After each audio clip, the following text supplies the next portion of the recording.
way these people think that they're going to mount any sort of challenge to MAGA. None. And here we are now with the advent of football season coming on. You've got, what, 4 or 5 months now where nobody's going to be paying attention to your nonsense, except for people like me and you. Which is a good thing, probably.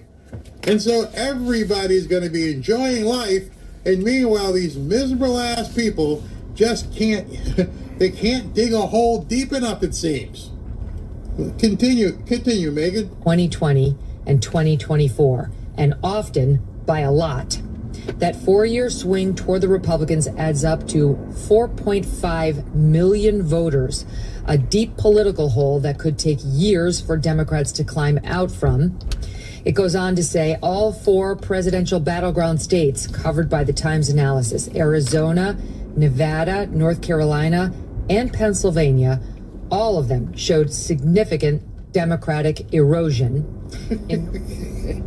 Well, if you look at those states, those are states where most of the state wants to work. Most of the state wants to enjoy prosperity and peace and safety. And they don't care about the they, them, who, thee crap out there. They're done with it. They are completely over it. Why is my daughter playing sports with this guy? And why is this happening? And why are these new... But the Democrats can't seem to, they can't pull up. The nose of this plane, by every estimation, the numbers I showed you yesterday, the New York Times article today, this thing is heading south so fast. They can't pull this plane up, nor do they seem like they're even trying. See, that's the part that I don't understand. We can all see, as Megan is saying here, we can all see the ditch. We can all see, hey man, this thing is going down fast. And most of us, if something like that was happening in our personal life, whether it's your marriage, your business, your kids are out of whack, you're like, we need to self-correct. We need to course correct. We need to fix this. Whereas these people seem to be putting the accelerator down and see how fast they can crash. That tells me there's absolutely no leadership. You got Gavin Newsom out here pretending he's Trump. He's actually pretending he's Trump. You never put that kind of focus on your opponent. When you're trying to be your opponent, you're acknowledging that he's better than you. And I don't know who his strategists are. I don't know who's creating the stuff that he's putting out there. I sit back and go, oh my God. You have a message. Yeah, you put out a Kid Rock picture, and Kid Rock tells you, hey, go pound sand. It's embarrassing. It's so embarrassing. Cracker Barrel came out today after spending $1 gazillion with, we made a mistake. Too late. There's only one way for you to fix it.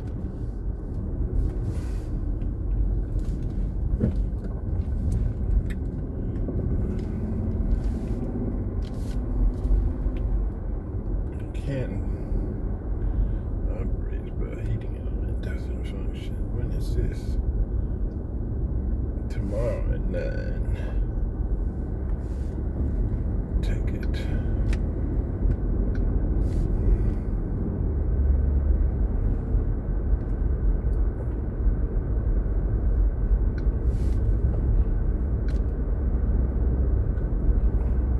For you to fix at this point.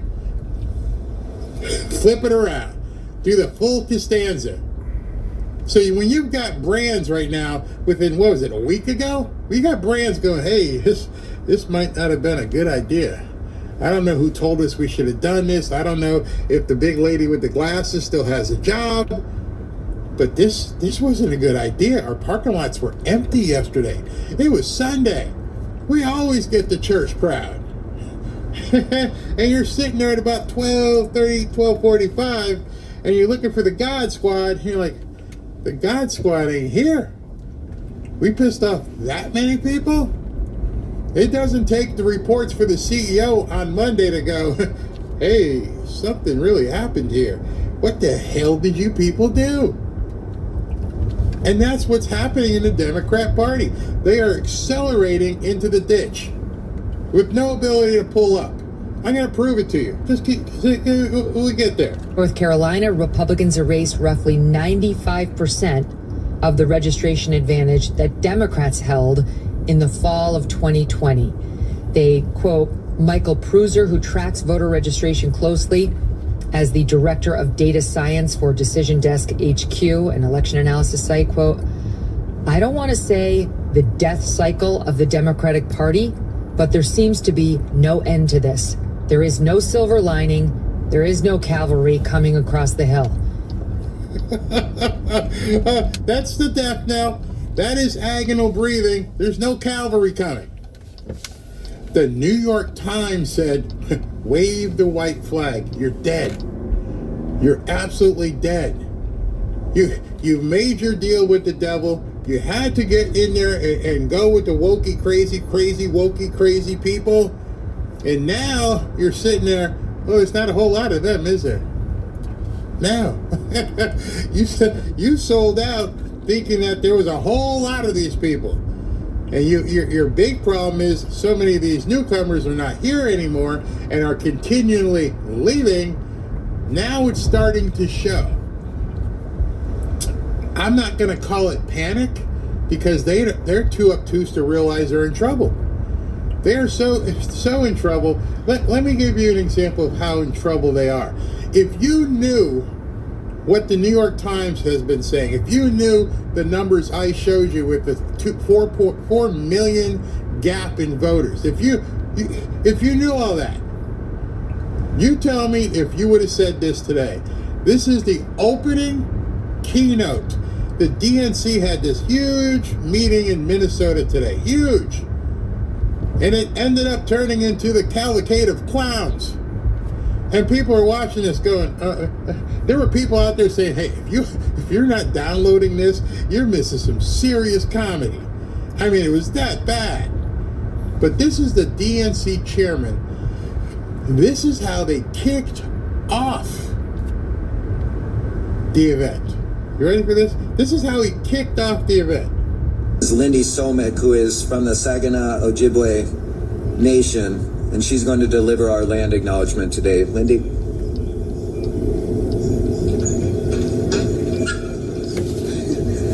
Bonjour, Lindy Somek, Nidijikaz, Amik Saginaw Chippewa Dojaba, Anishinaabe Kwe and Dow. Good morning, DNC members, friends, and relatives. Let's talk about the land for a second. The DNC acknowledges and honors the Dakota Oyate, the Dakota people, who are the original stewards of the lands and waters of Minneapolis. The Dakota cared for the lands, lakes, and the Wapatonka, the Great River, the Mississippi River, for thousands of years before colonization. This land was not claimed or traded. It's a part of a history of broken treaties and promises. And in many ways, we still live in a system built to suppress Indigenous peoples' cultural and spiritual history. As Democrats,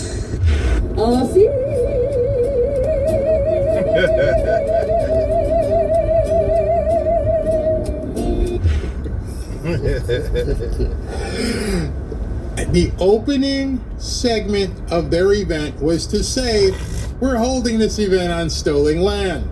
So, because it's stolen land, let's acknowledge they had what's called a land acknowledgement statement.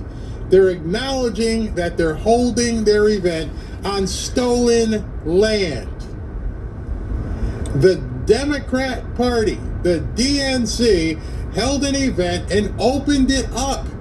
Not with a prayer, but with, we understand, he, thee, she, me, and we, they, or whatever, and yeah, we're not supposed to be here, we're not worthy, this is your land. They're done. They're absolutely done. I've never seen anything like that. And that was probably one of the highlights of the day. I've got cuts for you from different people, and you're going to like, wait, what kind of party is that? What kind of party opens up their event with an apology that we're on stolen land right now? You acquiesce to whoever that was, or whatever that was, Akinakabukibaka, and I don't get it. But you're going to have it. Okay, let me just tell you. You're going to have this space a couple times tonight. So save it because you're going to be laughing. Now, I just heard, here's a PSA. I just heard thunder, which means it's right about thunder 30 here in South Florida. If for some reason I'm talking and all of a sudden it goes, and it freezes, it means that we had a big thunderclap or something. And the way I'm streaming, the stream stays live, but if I lose connection, it might take 3 or 4 minutes for it to come back, but I'll be back. Provided we have power, I will be back should we get blinked out again. I can't do nothing about the weather and the cable in the neighborhood. Nothing I can do. Gosh, goodness. Trust me, settle in. You're going to enjoy what you're about to see. But first, let me tell you about tonight's sponsor.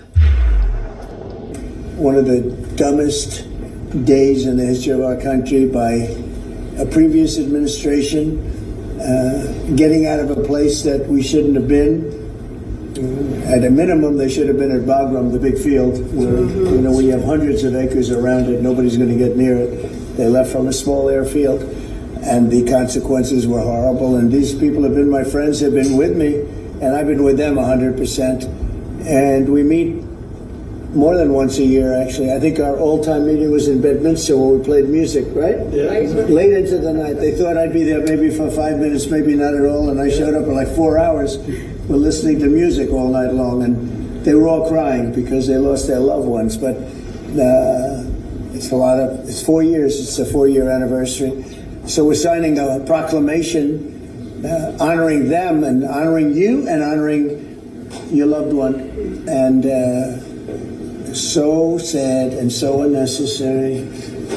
And what people don't know, there were a lot of other people killed from the other side. I call that, people killed. And the people that we also contact we have like 32, maybe more, but approximately 32 who lost their arms and their legs. And your kids didn't make it, they made it, but boy, they got to go through hell. And we have 32, at a minimum 32. And then you had hundreds of people killed overall. You had hundreds of people killed that day. That was a rough day. We had 13 of our great ones, right? Yes, sir. And somehow this group is just, we get together every once in a while. So I just want to thank you. We're 4 years now into this nightmare. We're just a nightmare. I think that date also helped start the war with Putin and Ukraine, because he saw how incompetent our military was under Biden and under Milley and all these dopey people. And that's not our military. You see what our military is now. We knock the hell out of people if we have to, or we settle because they don't want to play games with us. But I just want to say I'm really honored to be with you again, and we'll be with each other for a long time. And your loved ones are looking down, and they're very proud. This is the new and improved Oval Office. We had an Oval Office, which was still the Oval Office, so I don't want to disrespect it, but now it's very special. You see what's happened, and everyone loves it. It's all the real deal, 24-karat gold, and people come from all over, and I do believe they're serious. They're not rolling their eyes, the roller of the eyes, but we don't have any of them. And we brought the pictures up. They were in the vaults. Those are pictures of some of our great presidents, a lot of them. And they were in the vaults for over 100 years in many cases. And they were just there. Beautiful pictures, works of art. Lincoln, Washington, Thomas Jefferson, Andrew Jackson. That's Monroe of the Monroe Document. All mostly great presidents. We have a couple of none. You have Benjamin Franklin, not a president, but we figured he'd make the cut. I would say, he discovered electricity, a couple of other things. But we have a lot of great presidents. But think of it, they've been down there. There's George Washington, the big one. They've been down there for, in some cases, much more than 100 years, and we brought them out. I went through the vaults myself. I spent hours down there looking. That's in between Russia, Ukraine, China, all the other stuff. We do it. I want to thank Doug Collins for being here, the secretary, who's done an unbelievable job. Thank you very much. And JD, thank you very much. You've been fantastic. And all of the others. Pete, good. We did a little thing with Pete about Secretary of War today, and it seemed to be well received. We'll do it a couple of more times, and if everyone likes it, we'll make that change, Pete. You'll decide. But I just want to thank everybody for being here. Very special to me. A very special day. 4 years is a very special time, and now it's lightening up, but it'll never be really light. But there are some great souls that are looking down on you right now, and they're very proud of their parents and brothers and sisters, and but moms and dads especially. That's what I seem to have dealt with mostly. It's a tough. There's nothing tougher. So thank you very much. In the media, I want to thank you because you've been very respectful of this group of people, and they deserve it. They went through hell for no reason. It should have never happened. And I'm going to sign the proclamation now, and we will have a very special proclamation done and completed. Okay?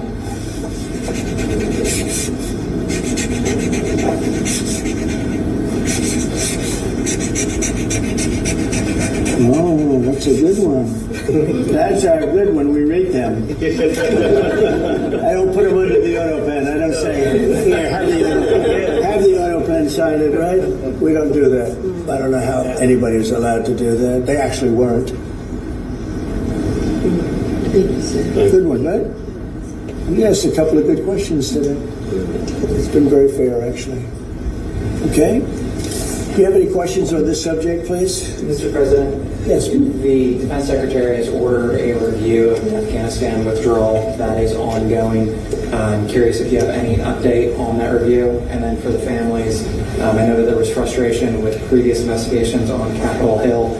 Are you satisfied with the speed of this investigation thus far? Pete, do you want to answer that? Yes, sir. On behalf of this beautiful group, on behalf of these families, on behalf of your loved ones who fought for our nation, America deserves answers as far as what happened in Afghanistan. The military needs to answer for what happened in Afghanistan. So upon the president's direction, immediately we initiated an investigation which showed that there needed an even deeper dive. So Sean Parnell, our Pentagon spokesman, who himself is an Afghanistan veteran, is leading this effort. It's a top priority for us. We're getting access to all documents necessary, why decisions were made, why they weren't made, why certain force protection measures were ignored. Again, there's never been accountability for this. It's something that Joe Biden allowed to happen that never should have happened. Any objective observer knows that's not how you leave a country, and certainly these families know better than anyone else. These families deserve answers. We're going to be honest about it. We're going to get to the bottom of it. Sean Parnell, an Afghanistan vet, is leading it, and we're doing it on behalf of the American people. So I would anticipate middle of 2026. That's how thorough of a review we're doing. Hopefully a little bit sooner, but we're going into everything to get an understanding of what happened. So we remember these great 13 souls, but we also remember the people that were so badly injured, our soldiers, 32 of them approximately. And we're in contact with them always also, but they lost arms and legs, and their faces were blown to pieces, and they're incredible, and they suffer with it. And so we understand that. It should have never happened, should have never been allowed to have happened. And they were in the wrong place. Bagram was the place to be. Big, massive airfield with hundreds of acres surrounding it. Nobody could get near it. And who would not have done that? But we had a bunch of incompetent people running our country. So we are going to talk for a little while. We'll talk about people that I've gotten to know, the sons and daughters and others that died. And there were hundreds of people that died that day, hundreds, many from the other side, needlessly also. They did nothing to hurt anybody. But that was a terrible day, and I think it was the worst day, and in many ways the most embarrassing day in the history of our country. And yet, at the same time, we learned so much that it's, we call it a big lesson. It won't happen again. A thing like that can never be allowed to happen again. Doug, would you like to say something, please? You've been so fantastic to be here. I appreciate it. Thank you, Mr. President. For these families here, I think you expressed the nation's grief at what happened, and we saw just a tragic mistake that was there. Someone who has been in the military, I was in Iraq and others, but Afghanistan, when you saw that withdrawal, but what you suffered and went through. And for those that you've mentioned, Mr. President, who are injured, who took the VA, the Department of Defense, we're taking care of those folks, and we're going to continue to do so at your direction. But with the families, it's just one of those times. It's a place that never goes away, but I know from this president is he's made a commitment that that memory will not be forgotten, and the cabinet understands that, and our American people understand that because of what you've done. Well, this is actually our biggest gathering today. So you must have heard Oval Office, and you said, I want to get there and do with Trump in the Oval Office. But it is a special place. But this is our biggest gathering in terms of the numbers, everybody here, because there was always somebody couldn't be, everybody's here. And it's a great honor, I think. It's a great honor. JD, do you want to say a couple of words, please? Oh, sir, I just echo what you said. We're so honored to have all of you here. I know that days like today can't make the hurt go away, but hopefully 4 years on, we can start to remember with fondness and with a little bit of joy the people that were taken from us. We're so proud of you. We're so proud of your loved ones for giving their life for our country. And I think importantly today, this is a rectification of a wrong. The fact that the President of the United States lost your loved ones through incompetence, but never acknowledged it. And your government never actually put pen to paper to say, we're grateful for your sacrifice. We correct that wrong today. And we're going to keep on fighting to understand, as Pete said, what happened so it never happens to another family again. But God love you all. God bless you. We're so thrilled to have you here in the People's Oval Office. Thank you. And I don't think they ever heard from Biden or anybody, did they ever? You never speak to them. Nobody ever even called you. It's a terrible thing we suffered through for 4 years, so needlessly, yes, ma'am. I wanted to ask about veterans, and I wanted to say I'm so sorry for all of your loss. And I know we've covered it in the media, but I can't imagine what you all have been through, and thank you for being here. I wanted to ask, just on behalf of those veterans who served in Afghanistan and Iraq, and I know we talked about this in the Oval previously, about making sure care for those, for example, exposed to burn pits while serving, making sure that they have the care. Are you considering maybe a streamlined service like the World Trade Center healthcare program, and maybe the Veterans Secretary can comment too, but are you considering something like that to make sure, because it seems like they're struggling to get care? We take care of our vets. Nobody loves our vets more than me, and we take good care of our vets, great care of our vets. Do you want to just say a couple of words about what we're doing, Doug, please? Yeah, sure, Mr. President. And through the PACT Act and through others with the burn pit, which is something I've been under as well, we're streamlining following the Congress direction, but we're also adding more services. We've included a lot who have applied. We're also streamlining our backlog under President Trump's direction. Also, we took that backlog that was under President Biden was up at over 260,000. We're down now, Mr. President, I get to tell you that under 150,000 in just a little over 6 months. So we're making sure that what was bogged up in a bureaucratic system, we're streamlining it so they get that care quicker, and we're making sure that it is what they need. And then we're also doing that in our hospitals as well, so they get that care quicker, and not only in our hospitals, but in our community as well. That's been the biggest difference. We're about the veteran at VA, not about the bureaucracy, so we are making progress there. And the VA has a 93% approval rating. It was down in the low 40s when we did. So I had pretty close to that in the first term. We had a great first term, and it was pretty close to that. And then they took over, and it went down into the 30s and 20s and 40s. But it went down at one point to 28 or 29%, which is terrible. They gave away choice and accountability. Choice meaning you have the way to, as a veteran, you can go and you can choose who your doctor is, et cetera, et cetera. They gave that up. And accountability is getting rid of the people that were sadists and really bad people that abused our veterans and really badly abused them. And they got rid of both of them, and we put them back. I couldn't believe when they did it. And anyway, but we're now, you've blown everybody away, Doug, at 93%. 93% approval for our vets. And I like that, so that's good. And on the Department of War, how do you plan to do that? It requires an act of Congress to rename the Defense Department to the Department of War. We're just going to do it. I'm sure Congress will go along if we need that. I don't think we even need that, but if we need that, I'm sure Congress will go along. You know, that was the name when we won World War I, we won World War II, we won everything, and just to me seems like just a much more appropriate. The other is defense is too defensive, and we want to be defensive, but we want to be offensive too if we have to be. So it just sounded to me better, really like a better name. Yeah. Mr. President, following up on your meeting with President Lee of South Korea, did you end up talking about trade, and did you reach any conclusion? Yeah, I think we have a deal done. They had some problems with it, but we stuck to our guns. We are going to. They're going to make the deal that they agreed to make. And he's a very good guy, very good representative for South Korea. It's a very big trade deal. You know, it's the biggest deal they've ever made by far, but it's one of the biggest deals ever made. The biggest deal ever made is the one with the European nations, as you know. The Europe deal is the biggest deal ever made. I think it's the biggest deal ever made, period. And they pay us $950 billion coming into this country, and lots of other things. They're going to buy $750 billion worth of our oil and gas and all of the other things. So it's amazing. Our country is doing so well, so strong now. And you saw where the tariffs came in at $4 trillion, $4 trillion. And the CBO, they just announced it.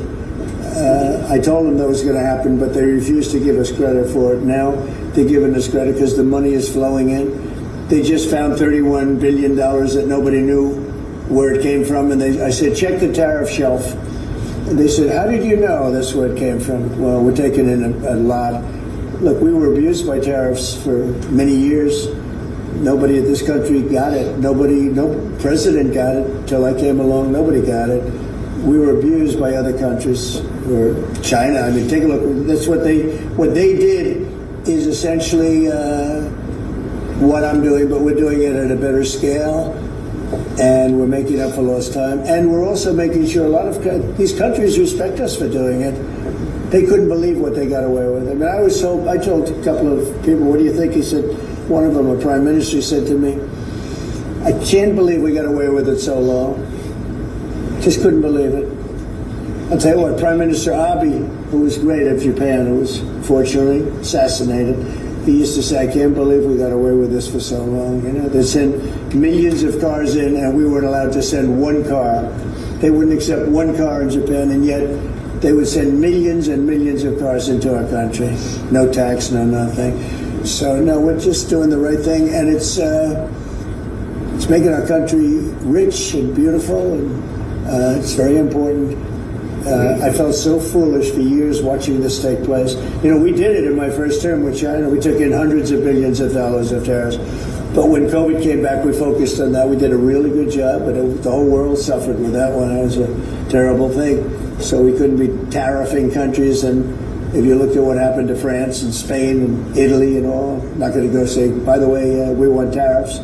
So, but now we do say that, and it's tremendous, and we're respected. We're the most respected we've ever been. Thank you very much, everybody. I appreciate it. Thank you. Thank you very much.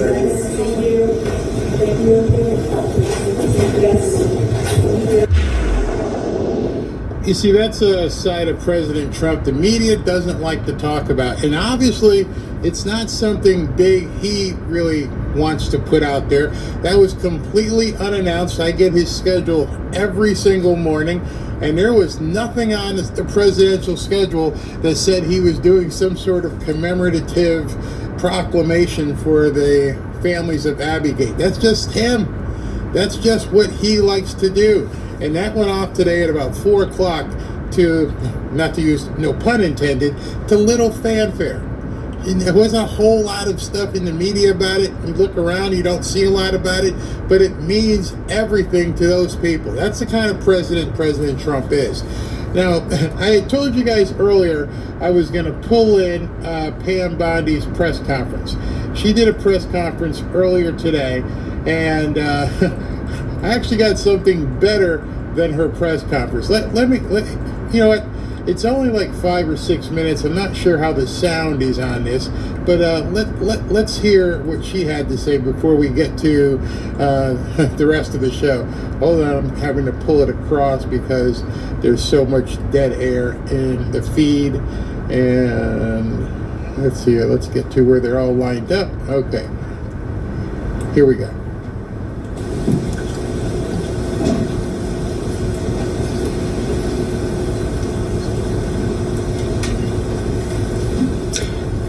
Good afternoon, everyone. I'm Joseph Nocella, the United States Attorney for the Eastern District of New York. Thank you all for being here. I would like to begin by introducing the Honorable Pamela J. Bondi, Attorney General for the United States of America. Thanks. Thank you to our great U.S. Attorney here. We also have our DEA Administrator, Terry Cole, our HSI Acting Executive Associate Director, Derek Gordon, FBI Operations Director, who I'm with every day, Chad Yarborough, U.S. Attorney in the Southern District of Florida, Jason Quinones, U.S. Attorney for the Western District of Texas, Justin Simmons, and Acting Assistant AG Matt Gagliotti, who I'm with almost every day as well. We're here to announce a landmark victory for the Department of Justice, our law enforcement partners, and the United States of America. As you've heard, drug kingpin Ishmael Zambada Garcia, also known as El Mayo, has confessed to a lifetime of crime in service to the Sinaloa cartel, a foreign terrorist organization. Thanks to the relentless work of our prosecutors and our federal agents, El Mayo will spend the rest of his life behind bars. He will die in a U.S. federal prison where he belongs. His guilty plea brings us one step closer to achieving our goal of elimination of the drug cartels and the transnational criminal organizations throughout this world that are flooding our country with drugs, human traffickers, and homicides. Under President Trump's leadership, the Department of Justice is on the front lines of this fight. We're standing shoulder to shoulder with all of our law enforcement partners to dismantle these narco-terrorists. And that's exactly what they are. They are narco-terrorists. El Mayo was one of the most prolific and powerful drug traffickers in this world. His partner was El Chapo. They were co-founders of the Sinaloa cartel.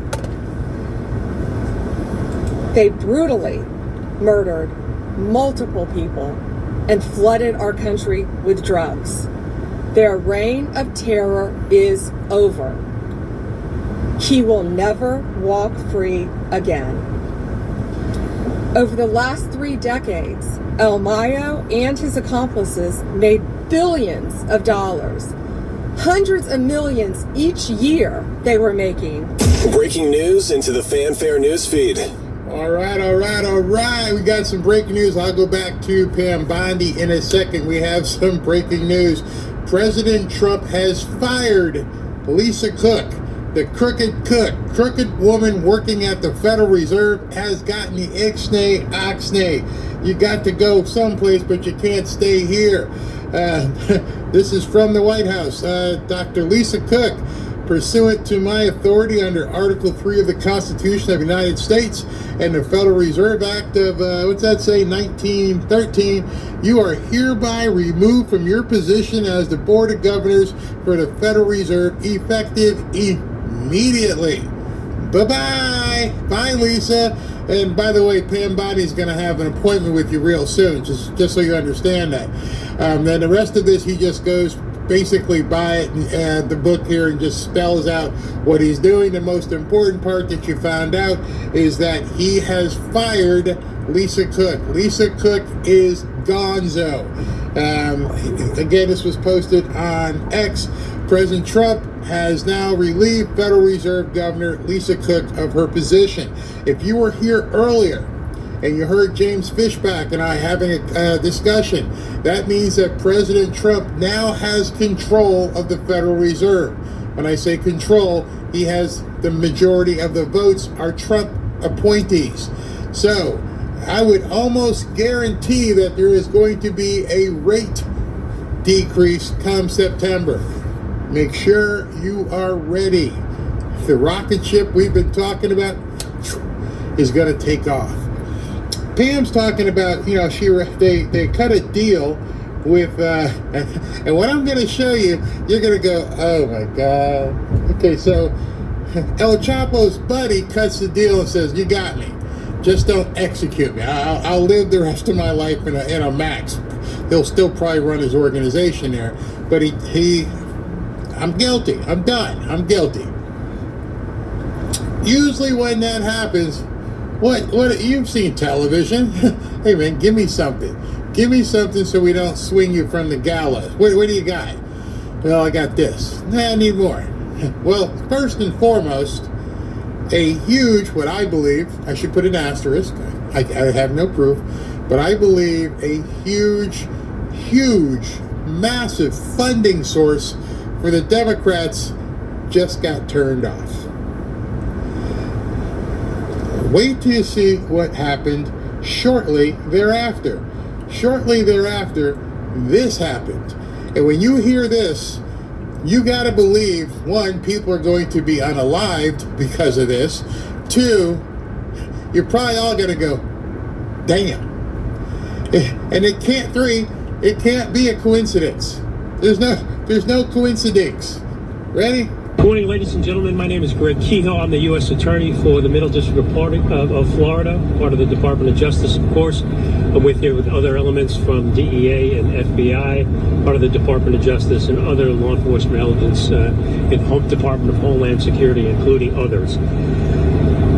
This element is in the Middle District of Florida, is called Panama Express, and they are investigating these matters. And Panama Express, so you know, is the most successful counter-drug operation in the nation's history for over 25 years. The U.S. Attorney's Office, FBI, DEA, Coast Guard Investigative Services, and the Department of Homeland Security have done the following. Contributed to the arrests of almost 4,000 drug traffickers, including 400 leaders in these organizations.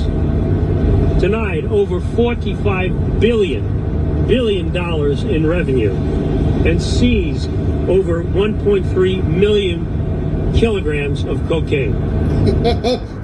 Hold on there, bro. For those of you who aren't doing the math real quick, 1.3 million kilograms of yayo. 1.3 million kilograms. For those of you who don't do algebra, a kilogram is 2.2 pounds, which means they have confiscated, oh my God, 2.6 million pounds of yayo. It just happened to happen. I don't know, our guys found it or something.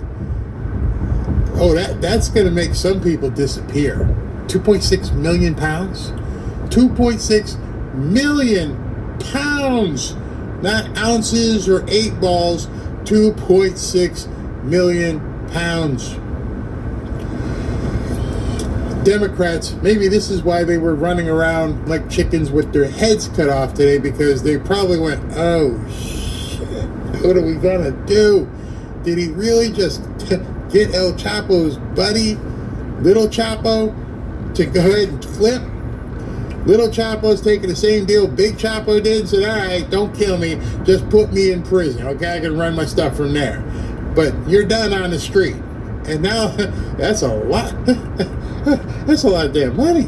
Each of these interdictions impacts foreign terrorist organizations, the worst of the worst, where it hurts them the most, their wallets.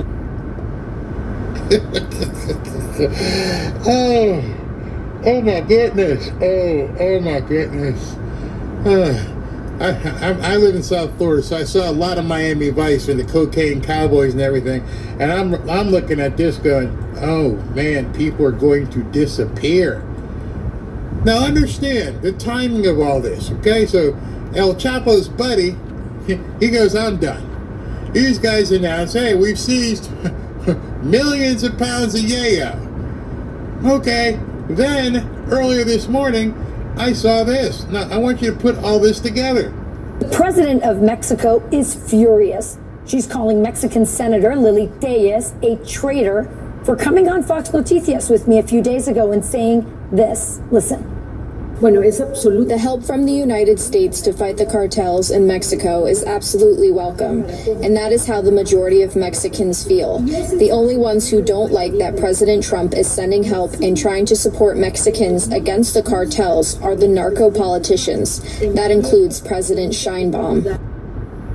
Mexican President Claudia Sheinbaum responding, saying, quote, it's not a minor issue that a senator gave an interview to a foreign media outlet calling for intervention. Here to discuss is that Mexican Senator Lili Tellez.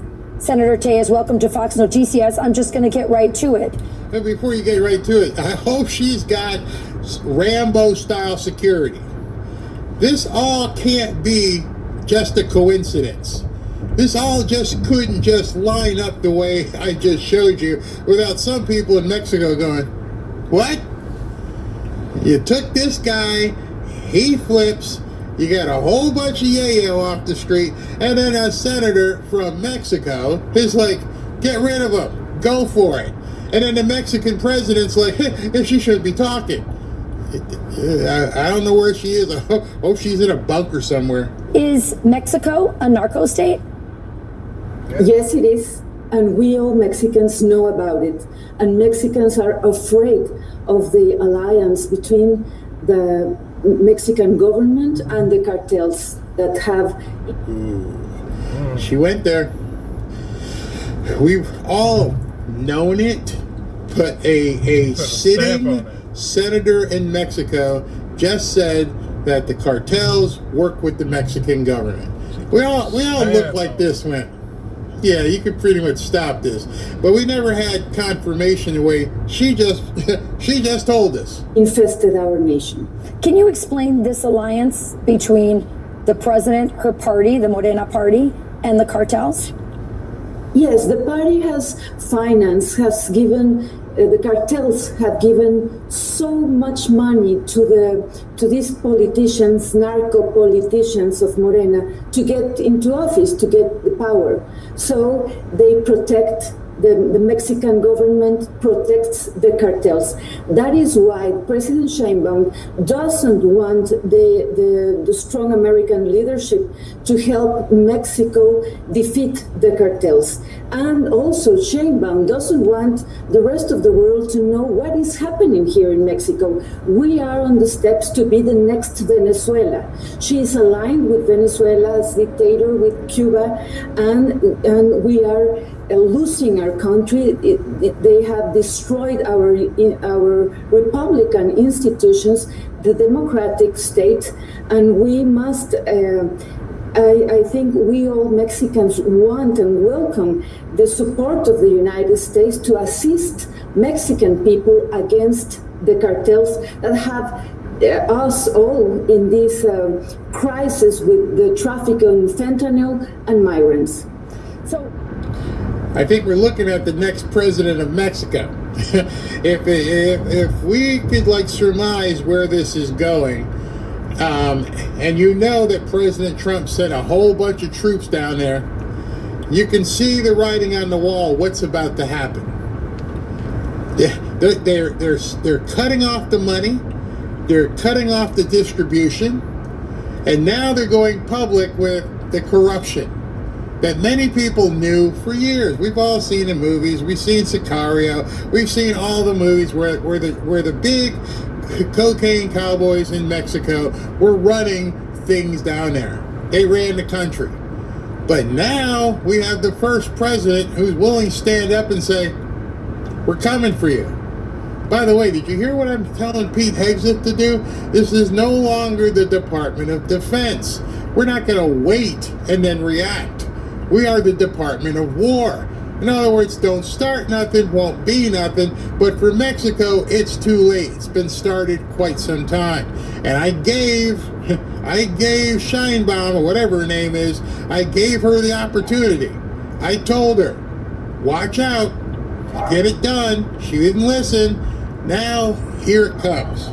Her response to this, and I know this because her spokesperson came on our show in response to your interview, and they say, well, we just turned over 26 cartel members. We're working, we're sharing intelligence.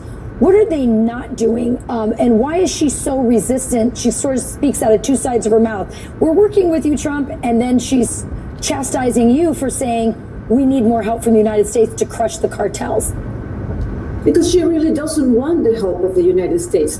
She is lying to Mexican people, telling Mexican people that the United States will get in control. Write this woman's name down, Lili Tellez. Lili Tellez, remember that name, pray for that name. This woman is sticking her neck out there. These people are cutthroat, they are lethal, they will do anything to keep control. And I pray for Lili. I mean, imagine the bravery it must take to step out there and point it. She's dirty, and she's getting funded by these dirty scum. And these dirty scum here are also sending money to your government. So President Trump, in the last 24 to 48 hours, just went snip, snip, snip, snip. There's no accident that Pam Bondi trouted this guy out today and go, we got him. Yep, he's done. He pled guilty. Why would he plead guilty? Well, in order, you've seen movies, he only pled guilty because he got a deal. He decided, I'll take the door instead of the window. All right, so what do I get? You get a first class out to Sakat or someplace, but at least you get to live. Meanwhile, give up the goodies. And so I wouldn't be surprised in the very near future seeing how swift President Trump, by the way, swift, you still think nothing's happening? You still think the MAGA Confederacy can still stand up in front of you and say, nothing's happening? So much is happening, people can't focus. And they're I don't know what it is. This Pam Bondi announces this, they catch a whole bunch of drugs, and now you've got a senator from Mexico saying, yeah, she's bad, she's dirty. None of this movie that you're seeing is by accident. Of the whole country. Right. I never listened such nonsense from President Trump. What we have listened is that President Trump wants to help Mexican people against the cartels. Mexican people are suffering. So what they do is very, very little. We have huge narco politicians here in the Senate, in the presidents, governors. Mexico is a very dangerous place. Well, that brings me to my next question, because you are speaking very bluntly, very clearly about Mexico being a narco state and the alliance and the connections to the president of Mexico. Are you afraid for your life? Yes, I am afraid. And the president has threatened me to proceed against me with criminal prosecution to get... What a brave woman. I could only hope we have this kind of bravery in our government. This woman is going to be hunted. She doesn't look like a big woman. I feel so bad for her. Just imagine, as they're seeing this, they saw this on television, and they're like, you're running your mouth against us? I hope she doesn't have any kids. I mean, wow. Me out of the Senate and get me in jail just because I told you in this space and Fox News what is the reality of our country with the cartels. The cartels are dominating everything here in Mexico. They are in all the offices of the government, in the states, in the cities, and in the national government. So, of course, I am afraid, but I want people to know I will not step back. And I pray under God's guidance that we, the United States and Mexico, must work together to defeat the cartels and to get freedom for our country, for Mexico, to stop it from being the next Venezuela. Senator Lily Reyes, a very brave woman indeed.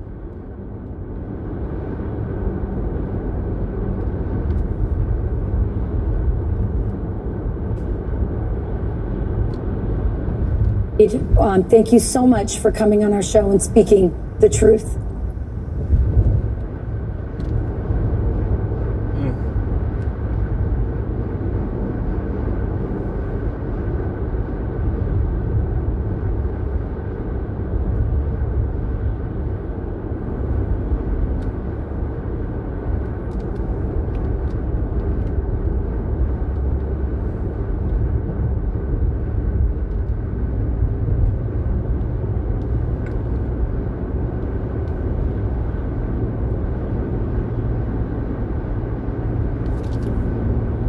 Thank you, Rachel. Thank you. Got it.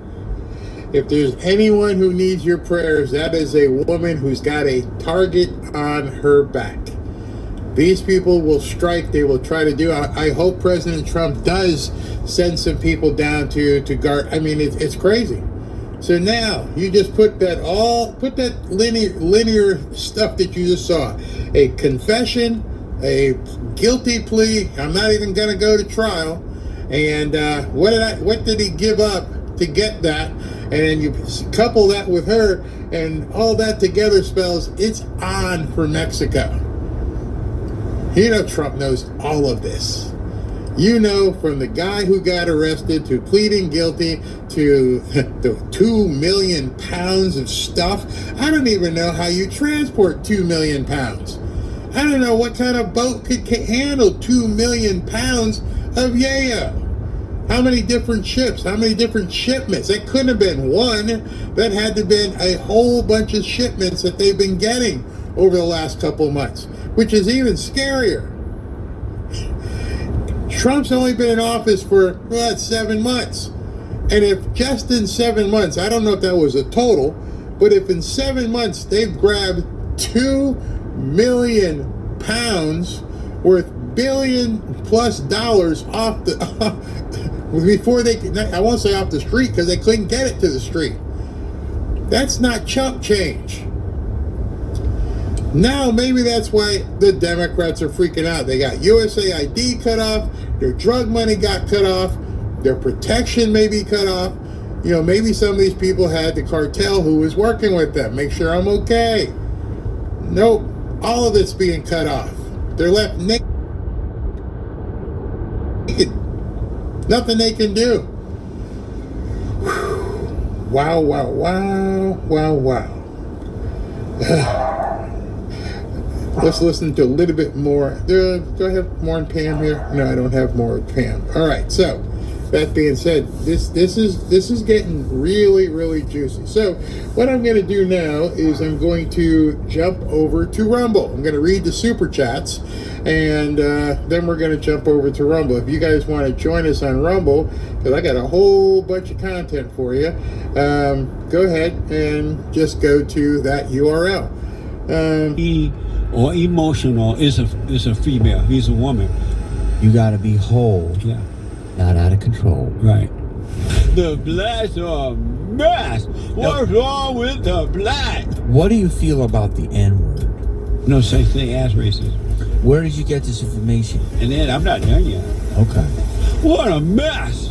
The problem with you is, Jesse, it was amazing.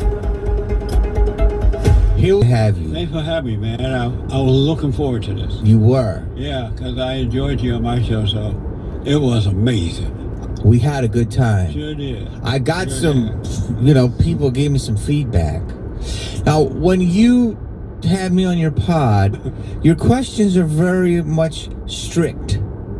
You don't go out of the box. Meaning what? Meaning like, do you love white people? So when you say, do you love white people, to a guy who's white in this culture right now, and I can say, yes, I love white people, but then the way it's framed, it can be like, well, I don't like any other people. So that's why when I try to say, I love all, black people, brown people, but you're like, do you love white people? I knew what you were doing. What was I doing? You were just trying to basically say it's okay to just say I love white people. Yeah. Which you're totally right about. Yeah, it's okay to be white. It's okay to love white people. And I asked that of people, mostly everyone really. And I noticed, especially with white people, they're afraid to say, yes, I love white people. And then the people, non-white folks, they don't want to say they love white people because they hate white people. And so I'm like, how can you have that kind of fear? You're even afraid to say, I love white people. Well, it's not that. It's not that we have fear. It's not that we don't. It is fear. It's not that we don't love white people. It's just that there's the culture now, as you know. But why do you care about that? Well, I work in Hollywood, and it's very divisive. So if you said you love white people, it'll be tough in Hollywood? Some person, wild liberal writer would say he's a neo-Nazi. And do you care about that? Less and less. Yeah. Less and less. But that's what it is. It's not, Yeah. but if you say one positive thing about Trump, you're a neo-Nazi. Yeah. If you know what I mean, if you say something bad against Barack Obama, you're a racist. And it's just too polarizing. But that's what people think in their own mind. It has nothing to do with the way you think and the way you see it. And we are our own world. Each individual adult is their own world. And you have to decide how you're going to live in your world. Are you going to live as a free person or enslaved? Enslaved people think about what others think about them, what they're going to say, the consequences of it. But if you're a free person, in your world, you have perfect peace. And you're not responsible or concerned about what others think at all.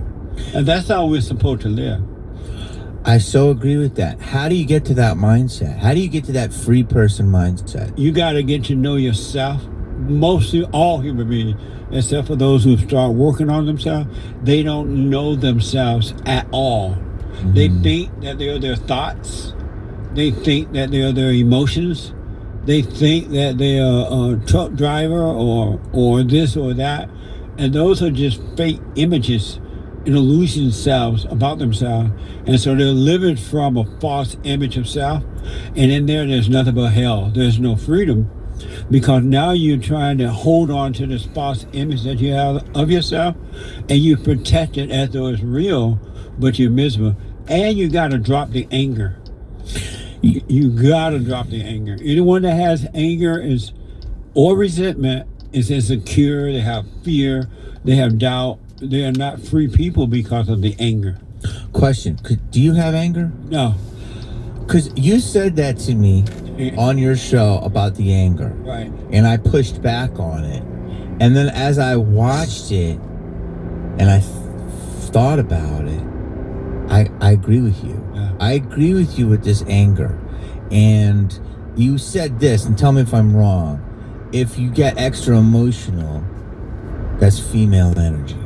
Any male that get angry or emotional is a female. He's a woman. Which is crazy, because what if you say to the fighters and boxers, but I'm passionate. Can I be passionate? I get really emotional about it. You're just like your mother, that's why. I know you said this, yeah, bro. Because a man can't have feelings? No. You will have more fun being free of those things than you would having it. A fighter, you mentioned a fighter. If a fighter did not have anger, he would be in the present at all time. He would be clear and aware of what's in front of him at all time. And so if he's fighting an opponent, he will see clearly how to knock that person out without even thinking about it. So you're saying this anger, this emotions clouds our vision? 100%. Okay. 100%. So and you're saying when a man gets emotional, you're saying he's bitch made. He's just like a woman. He's just like his mother. It's abnormal for men to be angry. That's why you have to overcome your mothers. All mothers. It doesn't matter how rich or how poor, whatever color, whatever parts of the world. I counsel with men and women around the world. It's the same. Any male that has anger is just like their mother. They get mad, they overreact, they gossip, they're jealous, they're envious, they worry, they have doubt, they have fear. They're just like their mothers. But what about them? Why is it only the mother? Why do you put? You said why is it the mother that you're blaming? Because the evil comes through the woman. Dude, come on, that's aggressive. What do you mean? You don't think men are evil? Yeah, but they have the spirit of the mother. So you're saying Jesse, think about what you're saying right now. Right. So you're saying when a man gets emotional, it's learned from a woman. He has the nature of his mother. He lost himself. As a kid, he was a boy growing up. He had the natural nature of a boy. But what happens is the mother interferes with that by imposing her will on them, either trying to control them, make them live through the way she wants them to live, or mothering them too much to get control. And the moment you become angry, this is for boys and girls. The girls are just like their mothers. That's why this cycle repeats itself. They're not themselves either. But The moment you become angry at your mother, you lose your innocence. You lose your natural self, and you become like what you hate. And so you're escaping to your imagination. Women live in their thoughts and emotions. And you escape into your imagination, and you become just like a woman. So where's the baseline reality for men, in your opinion? When they overcome their mother by forgiving them, the mothers, they did not know what they've done because their mother did it to them. Generation after generation, mothers are doing this.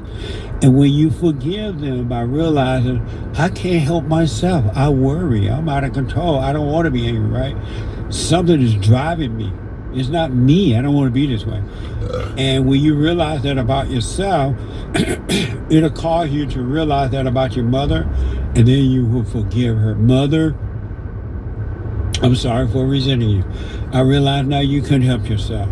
Your mother did it to you, and the moment you see that this anger you have is wrong, you're judging, God will forgive you, and he will take away your mother's identity and give you back your father's identity, which is of God.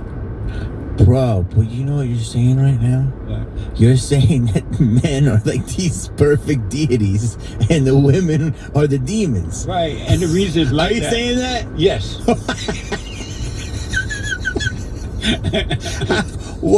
How? So you're saying if men were never meeting women, they would have no problems? If father had not been set up by their mothers, and they end up marrying their mothers, they marry women just like their mothers, and the cycle repeats itself. But if boys were protected by their fathers from the spirit of the mother, they would never become like the woman. And what you got to realize is that the God above is the God of the man, and the God below, Satan, is the God of the woman. Why is that? Why do you say that? Because at one time, there was perfect order in life, perfect peace, everything was fine. And that was because the man listened to his father, God, and the woman listened to her husband, Adam. And they had peace. And then one day, Eve decided she needed to go to the grocery store to get some dinner to prepare. And there was no grocery stores in the garden. Right, it was in the garden now. Okay. So she goes over there. Over there, a bunch of different trees with different fruits and stuff. And she saw Satan over there. And Satan, hey, Eve, how you doing? Oh, fine. And he's like, you still listen to that man? Oh, yeah, I love Adam. Satan had approached Adam before Eve, and the man resisted him because he had a perfect relationship with his father. He had perfect love. Nothing was missing. So he resisted the devil, right? And so the devil saw the weaker vessel, Eve, and he's like, why are you obeying that man? You could be your own woman. You can take your bra off. You can act like him. And Satan said this? Yeah. Okay. And Eve was like, no, my husband told me to stay away from you. I'm not listening. And so when she got home, she told Adam, I saw Satan down at the market today, and he was trying to get me to turn against you. And I said, no. And then, so for a while, they did fine. The woman still listened to her husband, listened to the father, and they had perfect peace. And then she went back another time, and Satan was there again. And he was like, you still listen to that man? Why you listen to that man? Look at him, he's not even his own man. He listened to his father. Why you listen to a man that listened to his father? And Eve was like, yeah, you're right. I do. He does listen to the father. He's not his own man. And the moment she believed the lie that came from the serpent, the deceiver, he became her God, and she would no longer listen to her husband.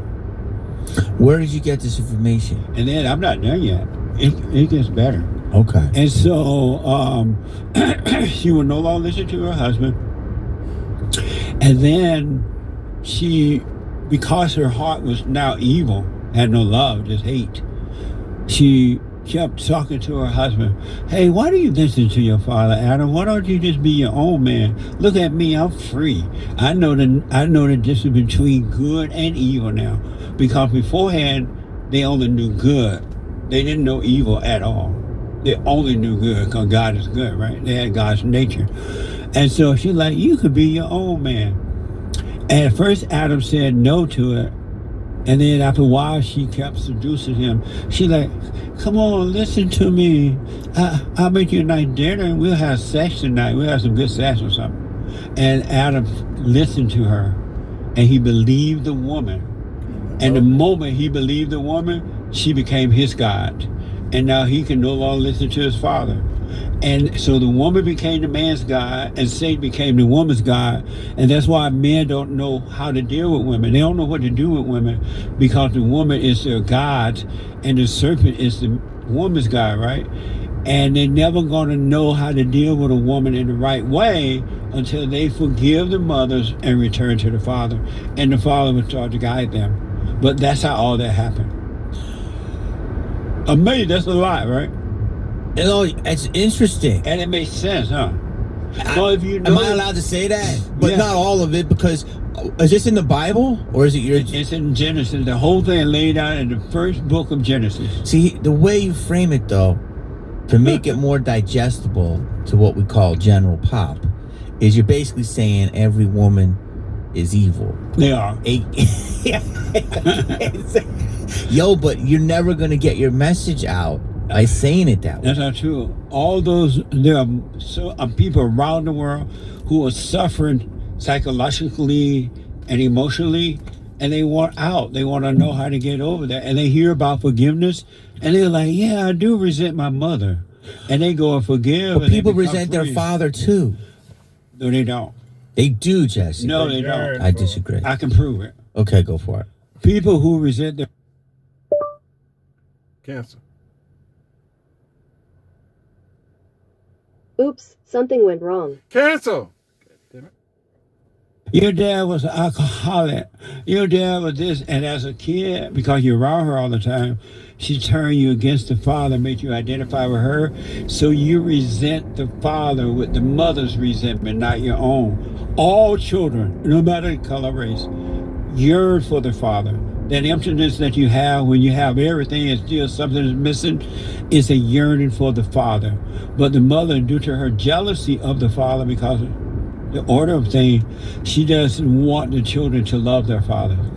Okay, so hold on. That's intense. Let's go slow here. Okay. So you're saying that men, God was their, that's who they answered to. Yes. That was their boss, if you Yes. will. And then you're saying that women were answered to men. Yes. So that's already going to And it piss was off all. perfect.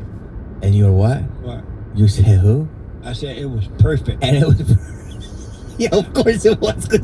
So the women are going to come back and say, of course it was, because you're controlling us. Not those women who realize they do resent their mothers. They become just like their mother. Listen, you're making some interesting points.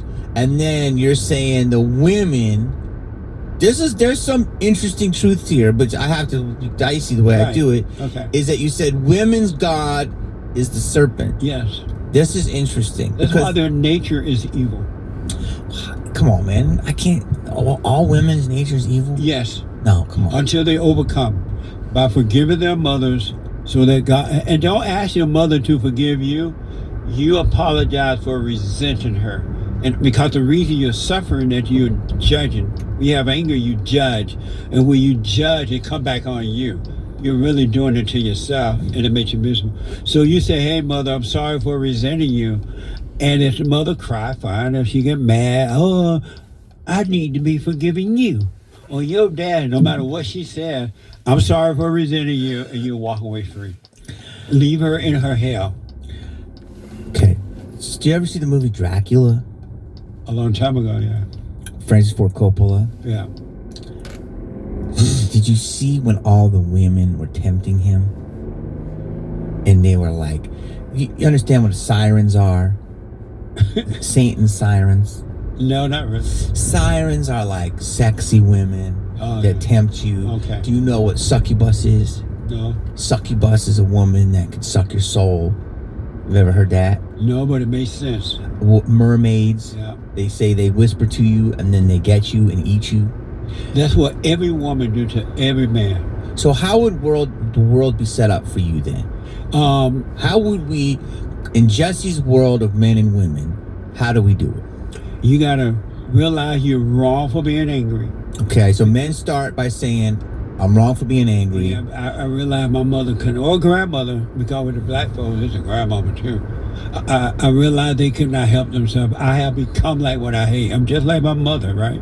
Don't say hate. It's a strong word. How about resentment or anger, which is the same thing. Anger in the good old days when boys were boys used to be called evil. People admitted you were evil. Anger was evil. Yeah, but they softened the words down through the generation. Then they went from, oh, you can't say that you hate your mother.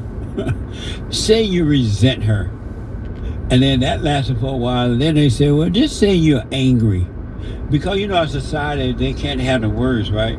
Because nature can't have the words. They're afraid of words. And so they changed the word, but it's still evil. It's evil.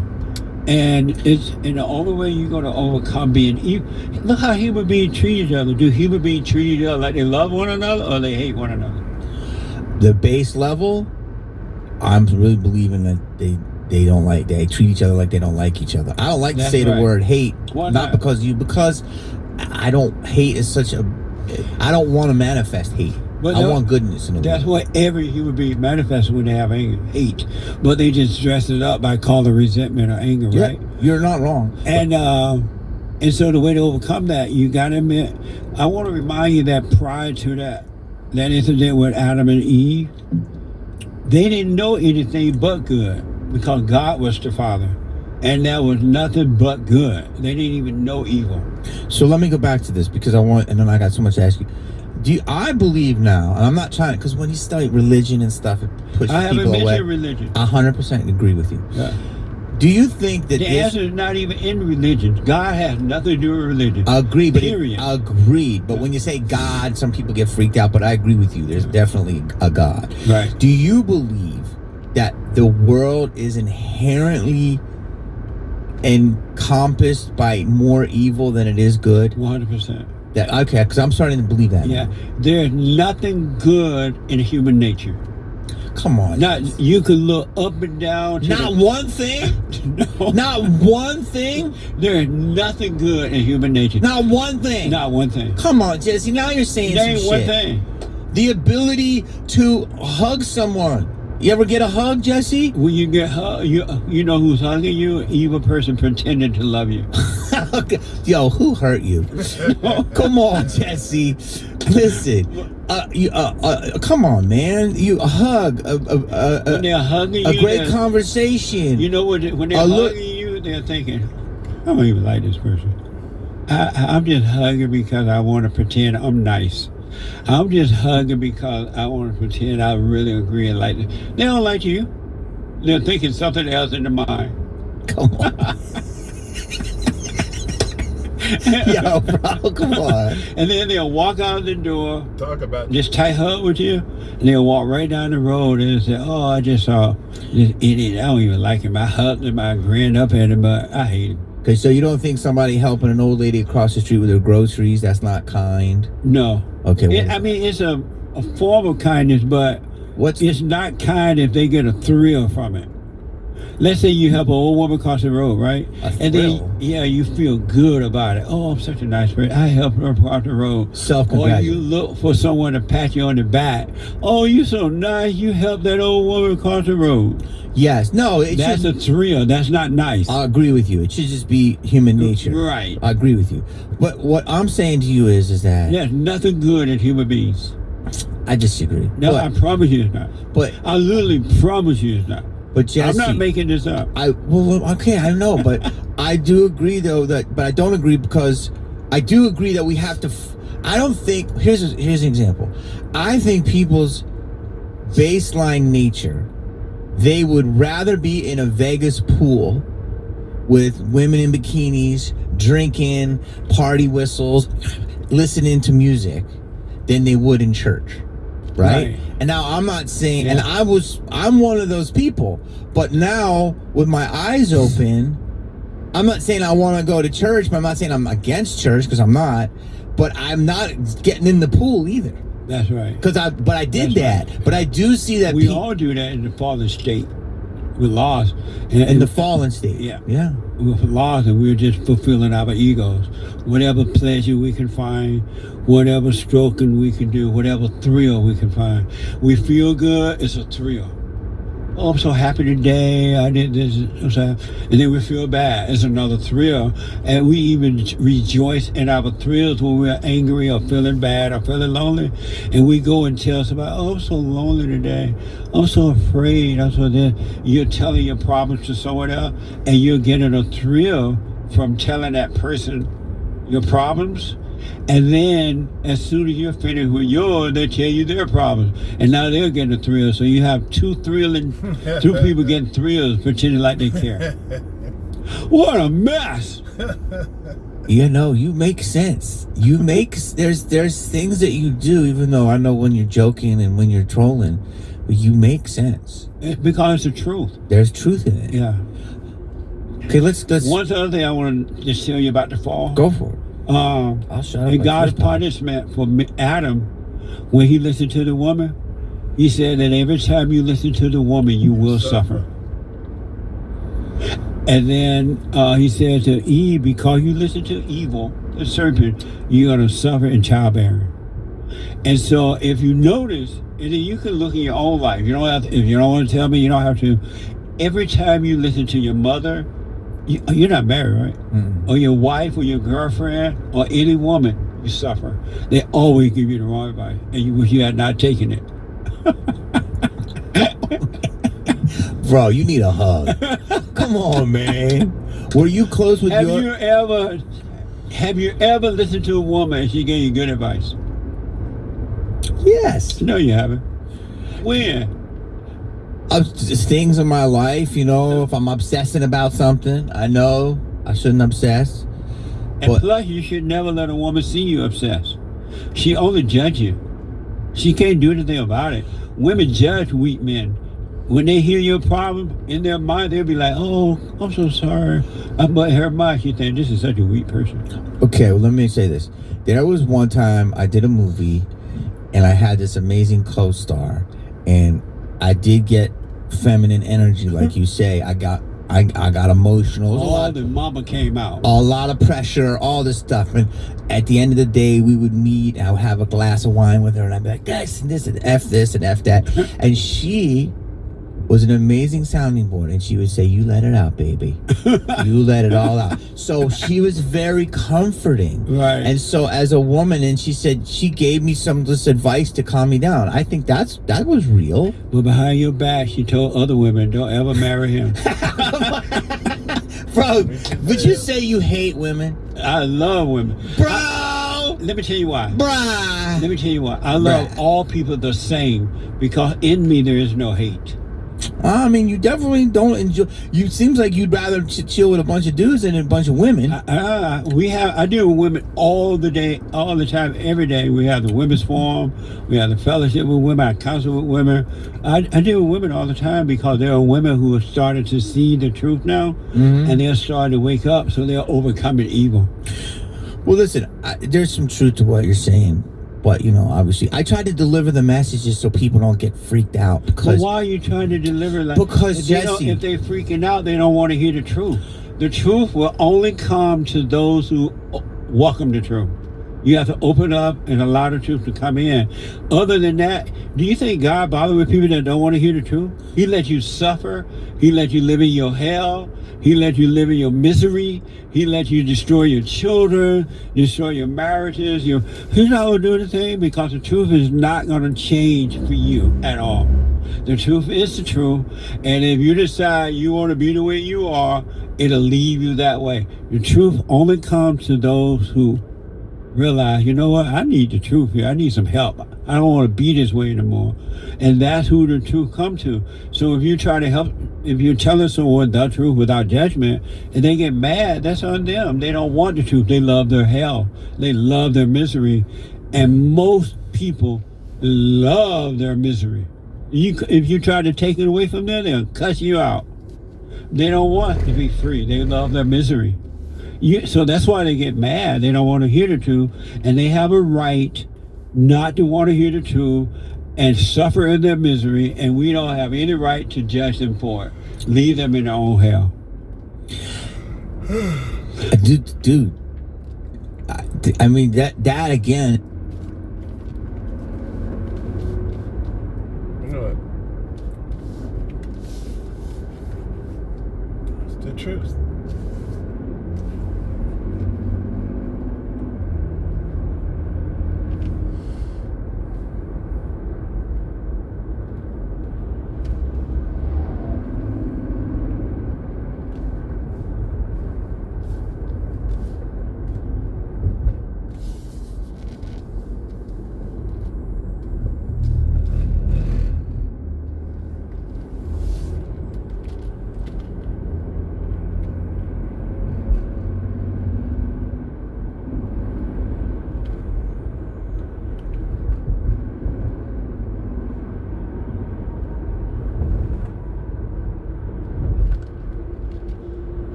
Got no signal.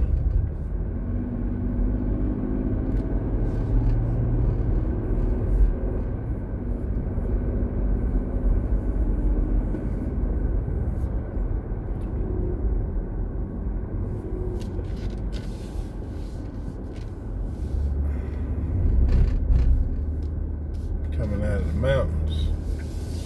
So we're going left and right.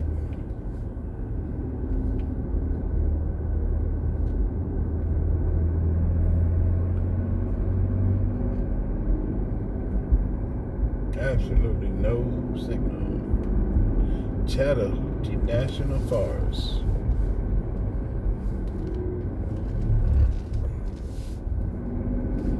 Left to right. All the way down.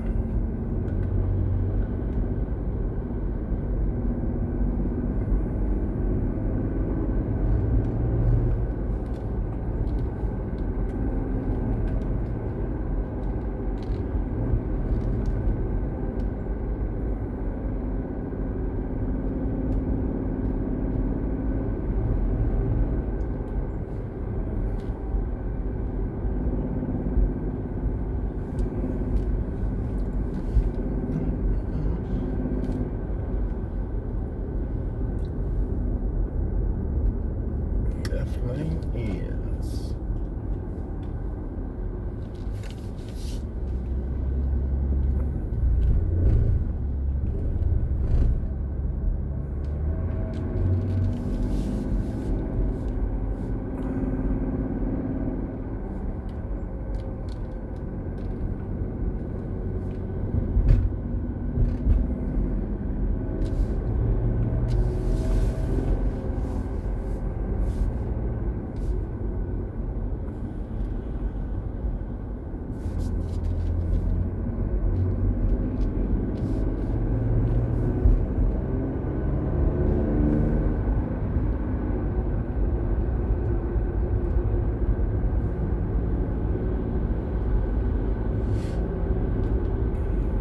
Still no signal. Still no signal.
and right, left and right. Now we're going back up. Going back up the mountains.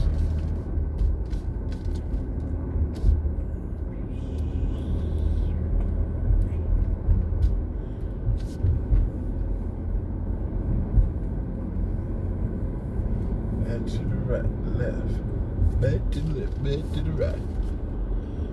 Up. We're going up.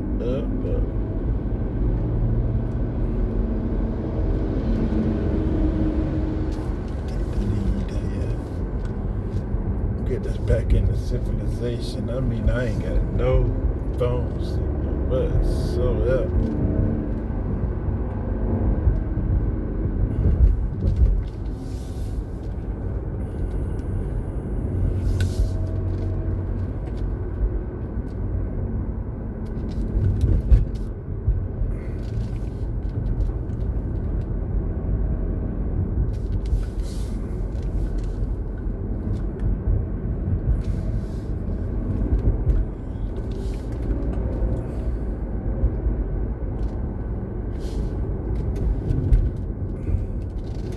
Damn! That was a short one. All the way to the wrong lane.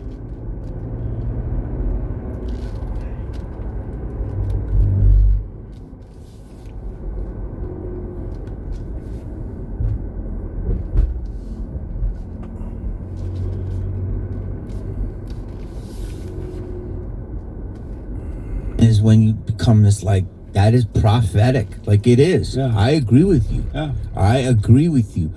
My problem. That's why we shouldn't tiptoe around it. You're so right, because my problem is that like, okay, well, let me give this to you, service with a smile. Eventually, you'll get it. But if they're never going to get it, my problem is, I just have to accept that they're not going to dig it, and if they don't like me, you know, that's the messenger. Sorry. Because if you have perfect peace, you don't need to be liked by anyone. How do you get to that? You got to see that you have this anger for yourself, not because I said it or someone said it. You got to see that you living in your imagination. You're thinking about the past. You're thinking about the future. You're worried about this. You're worried about that, and you get all this emotional pain. So you're in hell, and then you see that I am angry. And you see that it came from your mother. You got to go and forgive her. And most people are afraid to face their mothers. They're like, oh, I may hurt her feelings, or she might get mad.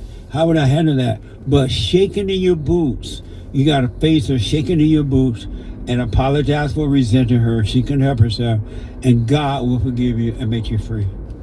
Okay. Because anyone that has anger is separated from truth. You're never going to know God. You may know about him from reading the Bible or whatever, right?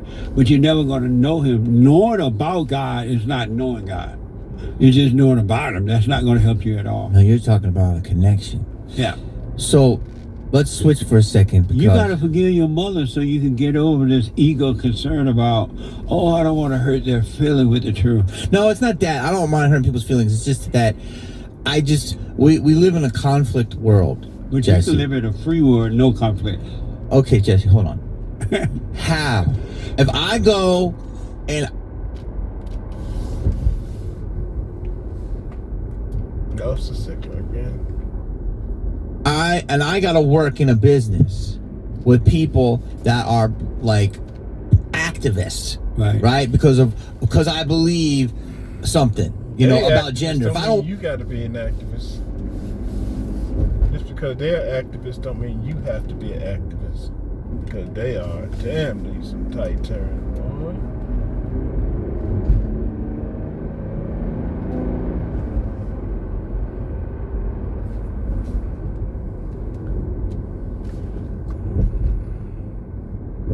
want to use somebody's pronouns, right? And if I just say, you look like a chick, and I call you a chick, and she's like, I'm not. Then I got to suffer for the consequences in this town. I understand. So, don't play ball. What will happen once you forgive, you're going to be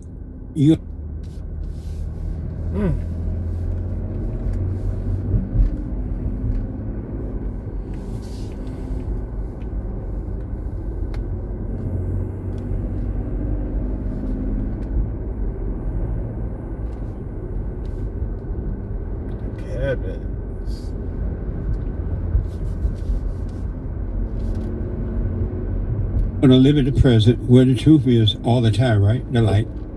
And you're gonna live by the light, and the light will guide you through all that stuff. Okay, but Jesse, let's stay right here. If someone believes their truth is completely different than your truth, what are you going to do? Just avoid them? You would do nothing because they have a right to believe what they want to believe. That's their hell. That's their misery, right? And you're not going to argue with them about it. You're not going to try to prove anything. If some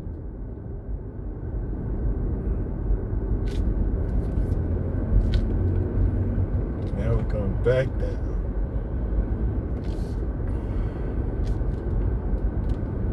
I don't want to be a transgender, whatever they want, you're going to realize it's not them, but something else is made a home in them and controlling them, and you won't judge them. And so you'll live in a world where you neither agree or disagree with it. You have no opinion about it. And so, but we need to coexist. Yeah, you will. Okay. You'll be able to deal with them, but without any opinion or judgment about them at all. But it's not me. I don't judge them. They'll judge me if they think I have a judgment. But that won't be your concern. That's their hell. That's their world, not yours. Okay. You know what I mean? Mm-hmm. Can you imagine living in a world where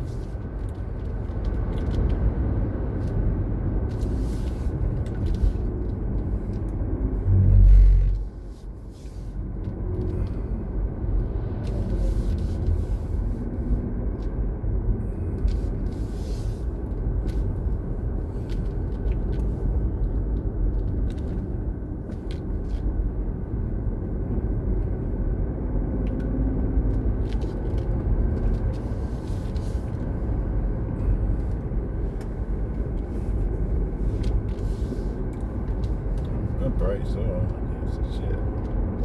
It is 6:16 in the morning.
a school bus?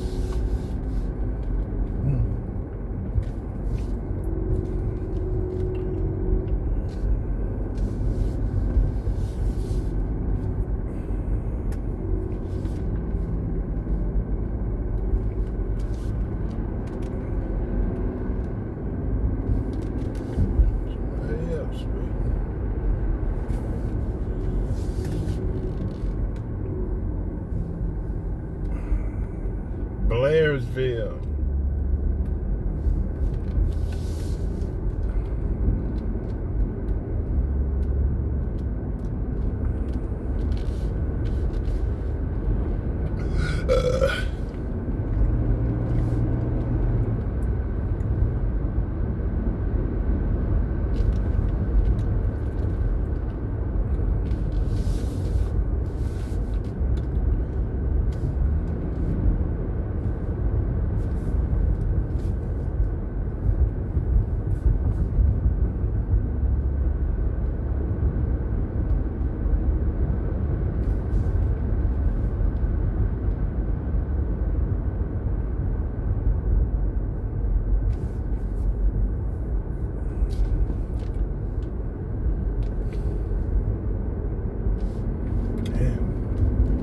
Just don't stop, do it.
Please leave your message for LaShawn Robinson.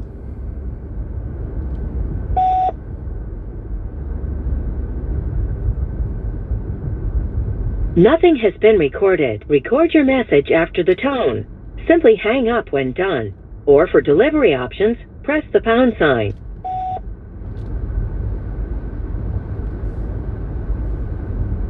Nothing has been recorded. Record your message after the tone. Simply hang up when done. Or for delivery options, press the pound sign.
stricter to punish people who burn the American flag. Also, Mr. Mondani is looking to remove misdemeanors in New York City. And finally, you have to see his answer regarding cashless bail.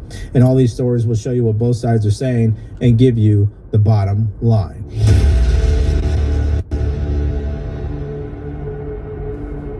What the executive order does, sir, it charges your Department of Justice with investigating instances of flag burning, and then where there's evidence of criminal activity where prosecution wouldn't fall afoul of the First Amendment, and instructs the Department of Justice to prosecute those who are engaged in these instances of flag burning. And what the penalty is going to be, if you burn a flag, you get 1 year in jail, no early exits, no nothing. You get 1 year in jail. If you burn a flag, you get, and what it does is incite to riot. I hope they use that language, by the way. Did they? Incitement. Incite to riot. And you burn a flag, you get 1 year in jail. You don't get 10 years, you don't get 1 month. You get 1 year in jail, and it goes on your record. And you will see flag burning stopping immediately, just like when I signed the Statute and Monument Act. 10 years in jail if you hurt any of our beautiful monuments. Everybody left town. They were gone. Never had a problem after that. It's pretty amazing. We stopped it. But this is something that's, I don't know, in a certain way, it's equally as important. Some people would say it's more important. Because the people in this country don't want to see our American flag burned and spit on. Okay, so this is the type of story that's definitely going to incite more debate on both sides of the aisle, of course.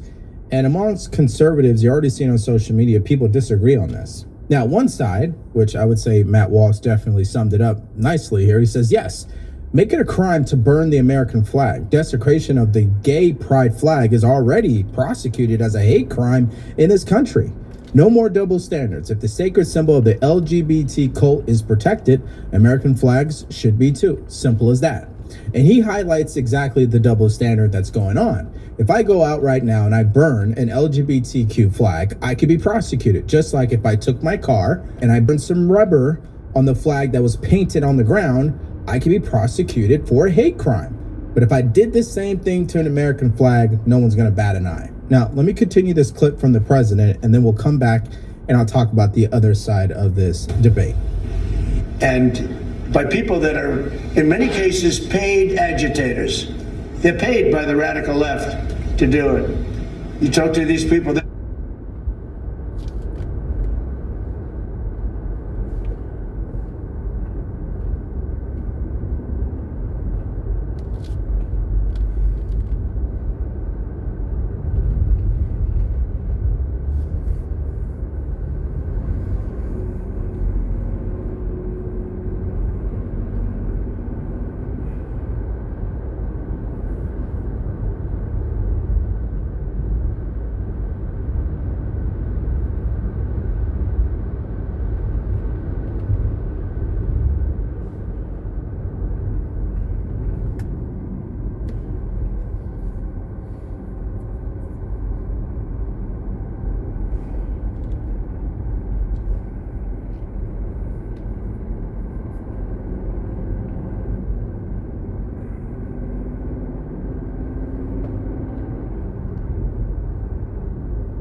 Acres.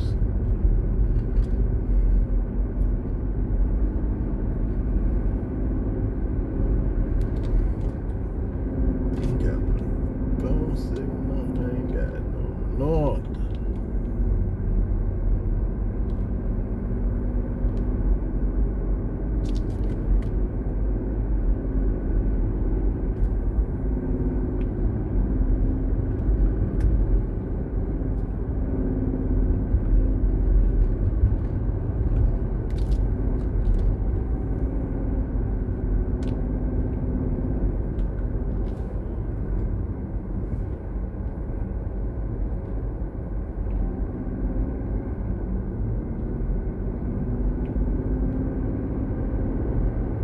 they don't even know, half of them don't even know what they're doing. They say, I don't know, they gave me money to do this.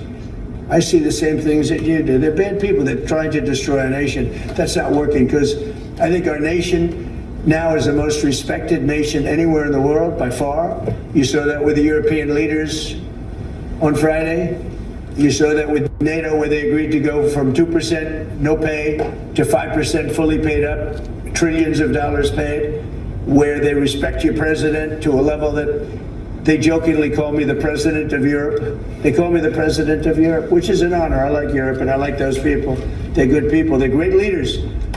And we've never had a case where 7 plus really 28, essentially 38 countries were represented here the other day. 38 European countries were represented.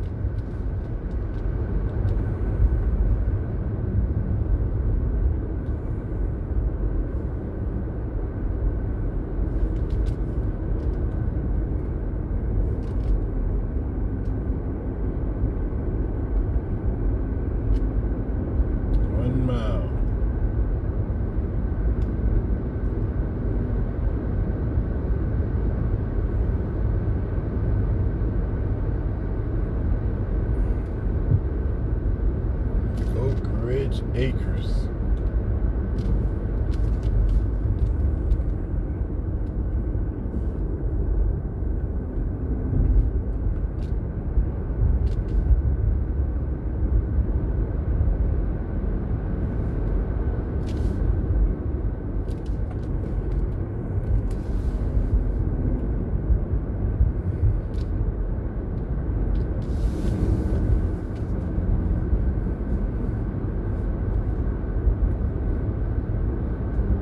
And other countries were represented, and it was a great meeting. But your country is respected again. I say it all the time.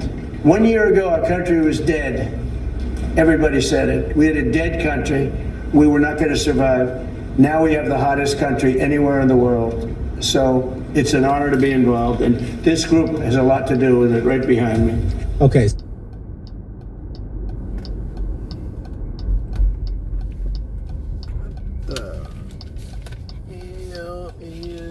This a dead yet.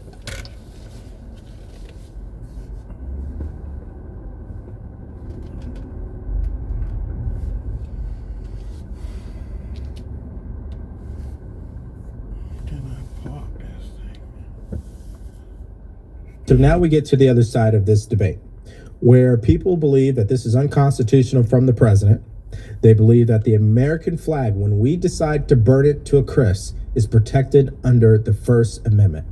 What they are doing is referencing a Supreme Court ruling 5-4, where they said, hey, burning an American flag is protected by First Amendment, free speech. Now, I would imagine if we were to get that case back to the Supreme Court today, I honestly believe it would actually be overturned. That is really my opinion. Because it really comes down to one or two scenarios. If we really want to be consistent, whether you support this for the president or you don't, you got to at least agree on this. One or two scenarios are going to have to happen. One, we could burn all flags and none of it is a hate crime. Or two, no flags can be burned. And so we should be more consistent as a country on this particular issue. Now, just so you guys understand, it's not just President Trump who called for this. It was Biden and other Democrats as well. Take a look at this. So I hope, Mr. President, that we can pass a law that criminalizes flag burning and desecration.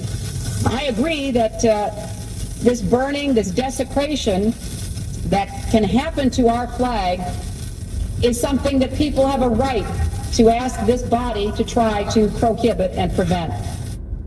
The flag's unique place in our national life means that we should preserve it against all manner of destruction. A statute making it unlawful to burn, mutilate, or trample upon any flag of the United States, period. And what's interesting is the way that the media is discussing this, and I want to actually pick on one particular network. Now, before I show you that, this is Ground News. Now, if you've been following me for a long time, you already know what the deal is. I love Ground News. I hope you love it. The most powerful thing about this tool and why we use it here on the show is because when we're seeing so many stories come throughout the day, especially on social media, I like to actually go to this tool and see what the actual bottom line is and also what both sides of the political spectrum is saying. That's how we use it. So if you want to follow along, just go to ground.news/DeBoard. Now, if I scroll down here, because it shows you all the articles that lean left and right. Here's one that leans left from MSDNC. Look at this. The problems with Trump's radical new executive order on flag burning. I'm not too sure this is a radical executive order. In fact, these networks should be more concerned about the merits instead of rhetoric. Now, before I go any further, listen to Justice Scalia. Now, he's dead and gone now, but here's his stance because he was the deciding factor when it came to the 5-4 ruling from the Supreme Court. Take a listen. If I were king, I would not allow people to go about burning the American flag. However, we have a First Amendment which says that the right of free speech shall not be abridged, and it is addressed in particular to speech critical of the government. I mean, that was the main kind of speech that tyrants would seek to suppress. Burning the flag is a form of expression. Speech doesn't just mean written words or oral words. It could be semaphore. Burning a flag is a symbol that expresses an idea.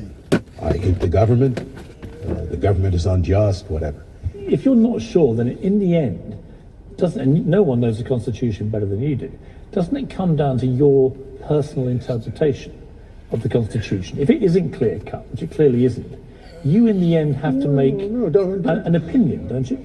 Well, don't forget this person has to be convicted by a jury of 12 people who unanimously have to find that he was inciting to riot. So, it's not all up to me. It would be up to me to say that there was not enough evidence for the jury to find that, perhaps. But ultimately, the right of jury trial is the protection.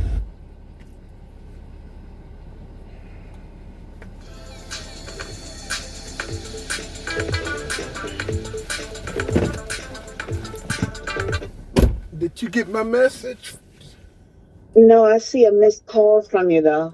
Well, I'm up in the mountains like we were going to Tennessee. Oh, wow. Ain't no gas stations, ain't no nothing. I'm on the side of a dirt road, 2 houses down from where I'm supposed to be, nowhere to park. On the road? This on the mountains. It's in the mountains.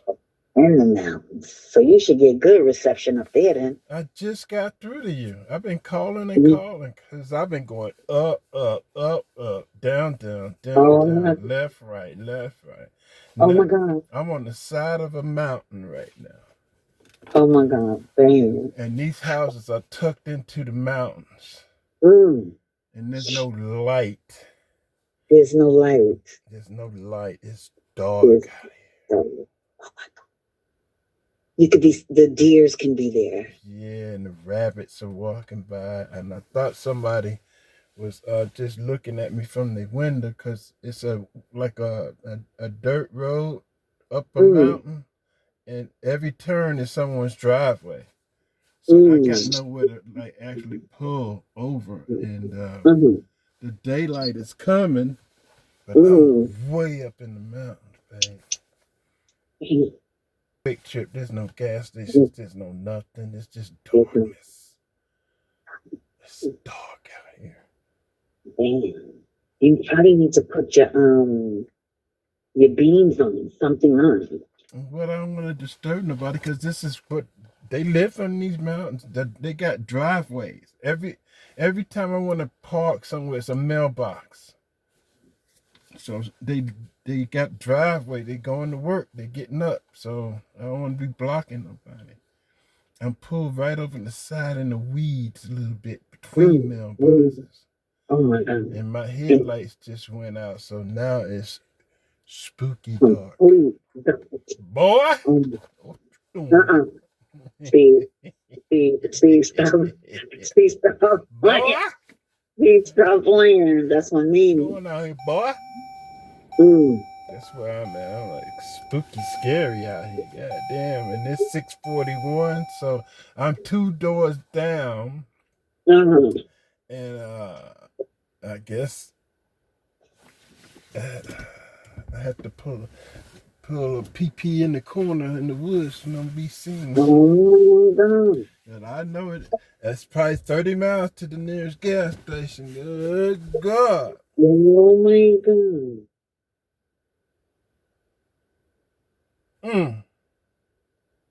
Puppy, if you have those AirPods, why you don't use them? I don't know. Um, Babe, I told you my finger bruised. Your finger is My bruised? ring finger. It's got a scab on it. And why is that? You asking me? I'm telling Huh? you. I'm telling you. And you asking me. I said my finger is bruised where I keep the ring at. It's got a scab on it. Oh, okay, so we can heal it. In the meantime, I'll get you one of those the rubber rings that like a black one or something like that to wear on your finger like that. What do you think? Like one of those silicone? Just put some Vaseline on it and let it heal, babe.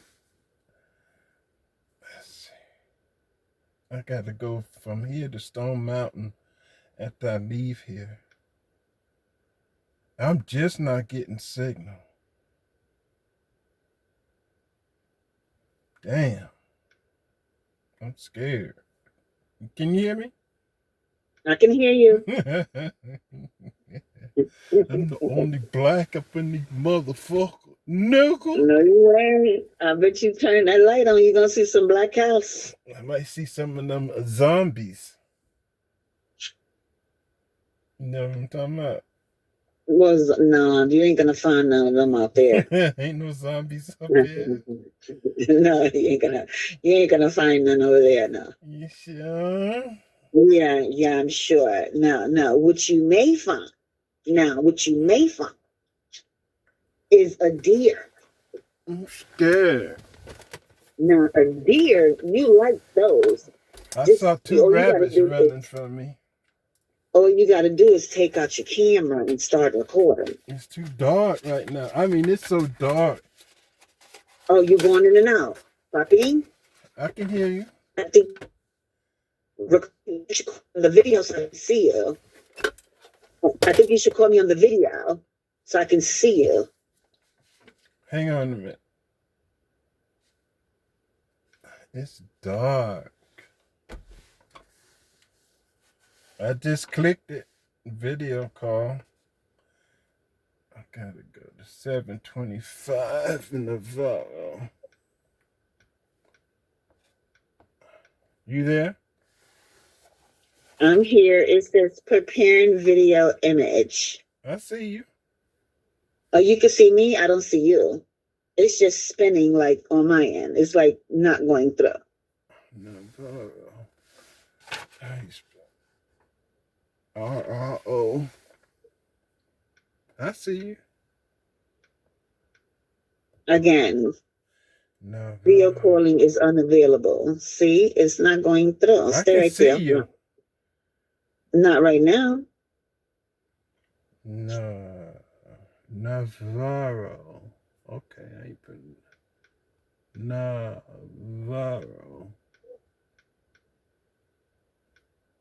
Drive.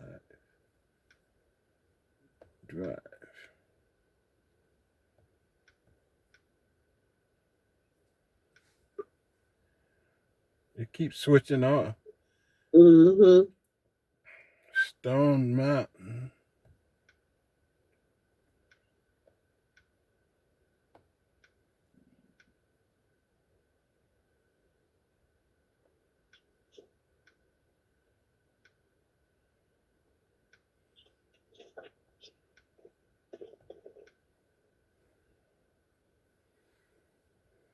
I must get that wrong.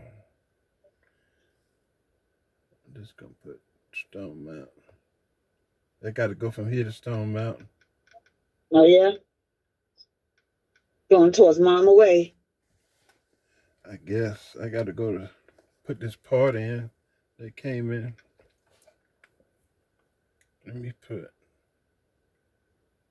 Stone Mountain.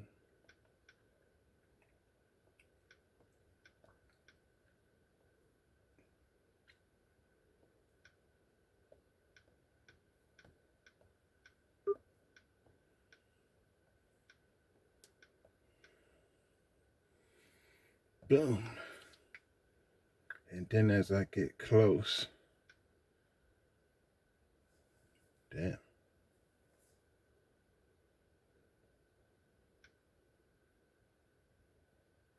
Waiting on your reply. Replying. You don't see me looking at you? No, on my end it says preparing video image, and there is spinning. I can see spinning, you very well. spinning, And spinning spinning with the I see you spinning your finger, now it's cutting it back off. Because you didn't accept the video call.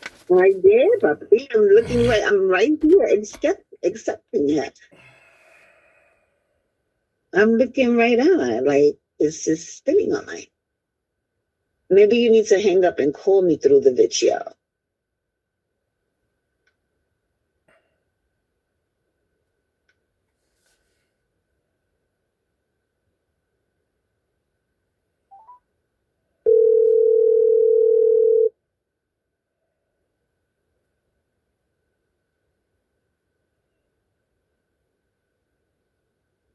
It can also be, I am in the hospital. Maybe it's their reception. I don't know, but maybe it's their reception. I don't know. I know it's colder. I can see you fixing your jacket. I know it's colder. Yeah. Yeah.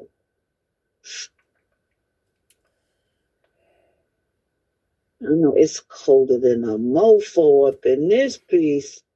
I gotta tell people to bring sweaters. Well, I hope that guy ain't walking up on me because he about to get his ass beat down. Somebody walking up on you. If he try, I'm gonna go nuts. I'm gonna be scared to death.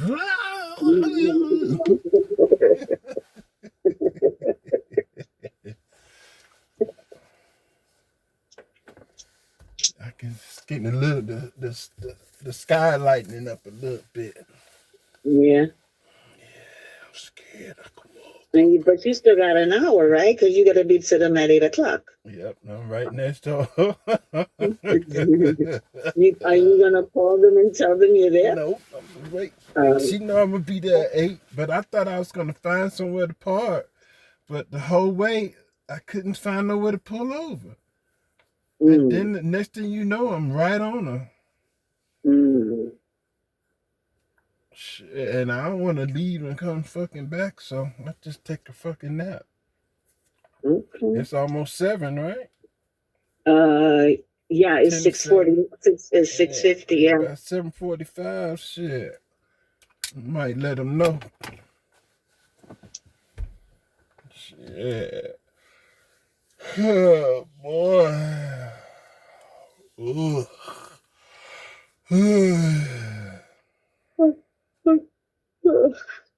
You ain't right. I was gonna pull over at a Quick Trip, but they don't have one in the mountain. It's just like when we went to Pigeon Forge. Left, right, left, right, up, down. Yeah. Oh my God. Nowhere to pull over. Oh my God. Only thing they had was ramps in case the truck have runaway truck. And that's it. You had to go all the way up there. And this is to what? To what? Pick the washing machine? And a dishwasher. And a dishwasher? Oh, this is a tour. Yeah. This is a two headbanger. All right. A 2 headbanger. Yep. I know that's. Get it, puppy, get it. I keep looking around and shit. See if I see somebody's face. Fuck you up. Yeah, head on the swivel out there, boys. Fuck with me. Spook me out with a face in the window, you know what I mean? Yeah, ain't nobody bothering you out there.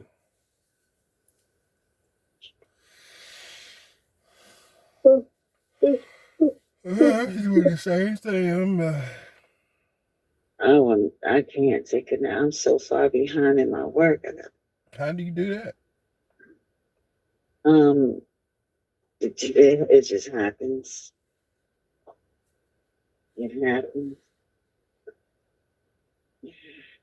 Get behind doing other things, being pulled 6, 8 different ways.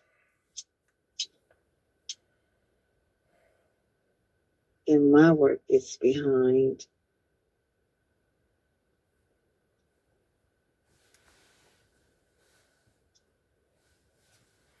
It's getting brighter and brighter. Is it? It's still dark over here. I'm way up in the mountains, though.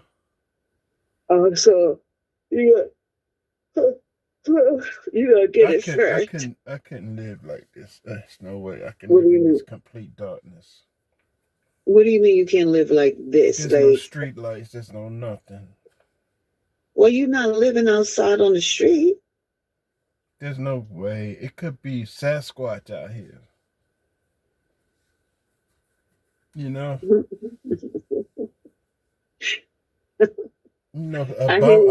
Abominable people that never got to know that there's actually civilization. Yeah. Fucking mountain people that never went to school. They still got hair all over them and shit.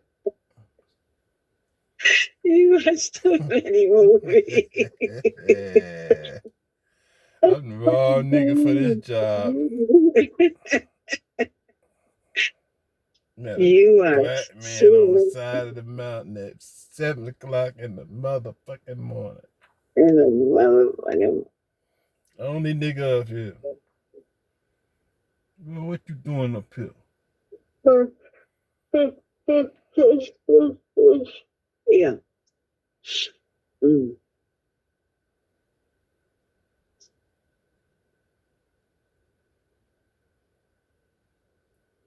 Every little thing is spooky to me.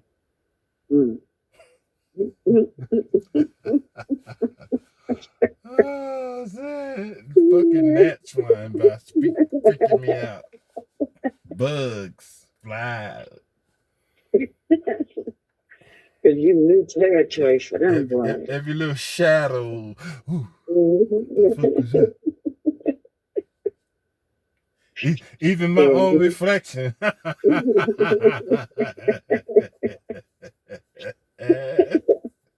I'm looking at myself in the glass, scared as fuck, looking at my own self. Ain't even high. Who that? That's me. Oh.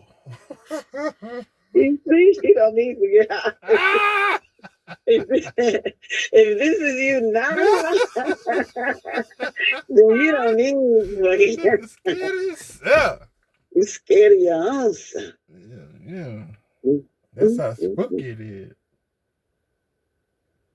But it's like, oh, I am in front of somebody's house now that I can see. But you said every entryway was somebody's driveway. Yeah. And I don't know where to go. You might have to go to the people's driveway there. That's when I'm looking at it from here. Well, go to I it. want to just sit there. They be like, who that in my driveway? Then they call them people that call me, and then they be like, they said you was sitting out there in their driveway. No. And what's wrong with that? It's a whole lot, but it's not professional. Be stalking people.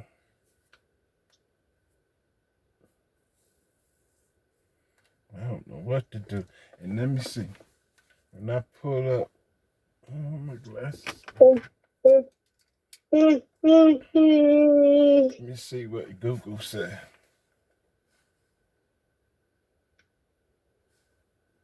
I had no signal for a long time. Girl, this motherfucking Google was like, what the fuck you want?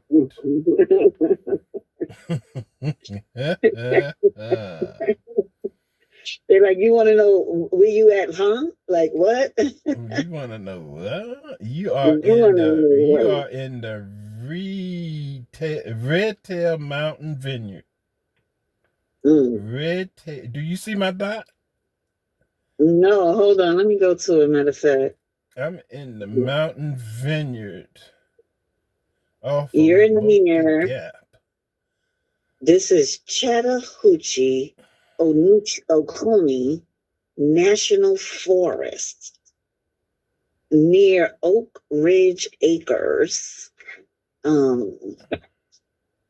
You are, hold on, let me expand this. Chattahoochee Oconee. You are, hold on, yep, Owltown. You got the cabins at Highland Falls around you somewhere. Cabins at Highland Falls. Okay, Babe, that's I'm not. in Tennessee. Hold on, Blairsville. I'm just in the line of Tennessee. I'm a few minutes from Pigeon Forge. Yeah. Holy shit. I'm right at the line. Blue Ridge Highway. If I go east, I'm in North Carolina. If I go north, I'm in Tennessee. If I go left, I'm in Alabama. Damn. I'm in the Chattahoochee Oconee National Forest. Forest, right. I just said that, yeah. Damn. Ain't shit around here. Restaurants. It say, don't even fucking ask me. The nearest one is the Southern Restaurant. It is now open. It closes at 2 p.m. about 4 miles from here.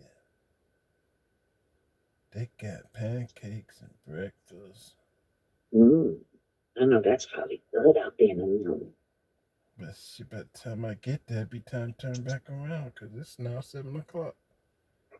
We need to do us the cabin left. We need to have us a cabin weekend getaway.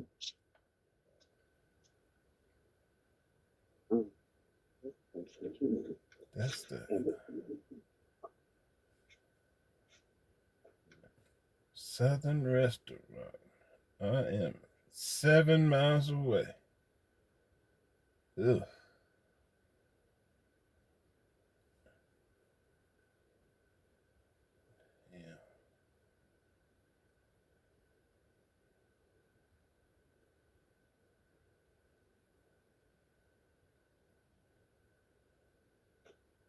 Maybe I should go there, huh?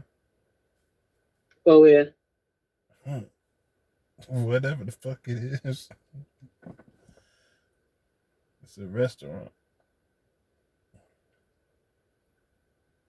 It says 7.1 miles. And then, okay, from your person? Yeah, that go. means 14 miles round trip. No, what you think? I got 59 more minutes and I can fucking go out and knock on the door.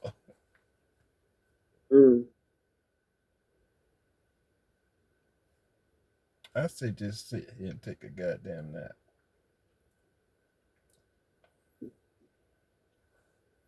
That's what I should do.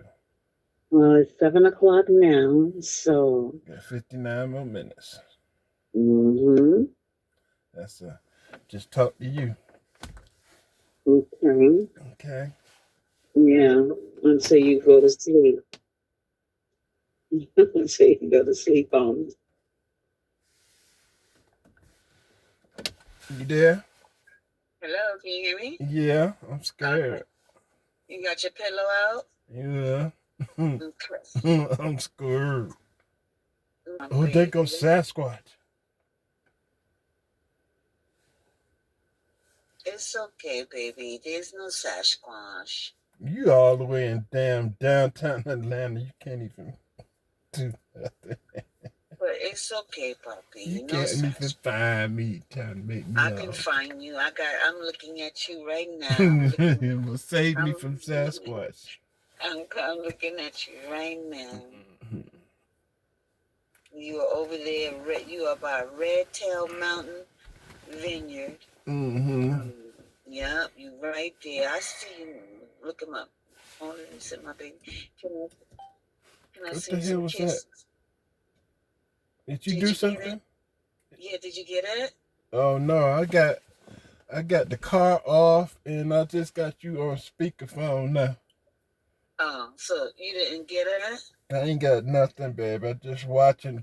I got one eye closed and one eye open. That was just me throwing you a kiss, puppy. That's all. I'll catch it once I come out these man. I got 58 more minutes, right? Yes. Put your timer on. To what? 57 minutes. 57 minutes? Yeah. What time you want to get up? In 56 minutes. Okay. That's all. Yeah, I want out of this bitch as soon as possible. Okay. All right. So I'm going to wake you up in 56 minutes. Okay. All right. Stay right there. Go to sleep. Okay. Ay. You might want to stay connected because you might lose connection. Huh? You might lose connection if you hang up. I didn't hang up. That's why I said stay right there. Okay. Yeah. I said stay right there. Go ahead and close your eyes. I'm right here. Okay. You don't hear me. I can hear you. Yeah, we just had the same idea. You know, you just didn't hear me say it first. That's Oh, all. I didn't hear you say that. That's mine was first, yeah. Okay. Last time I was in a situation like this, it was in an open field. I mean, it was like farmland, and it was early in the morning. I had nowhere to fucking park. It was just like I was up. It was like I was in the middle of farmland, all the way around me for miles. It was spooky, scary. Now I'm in the mountains. Spooky, scary. I couldn't live out here.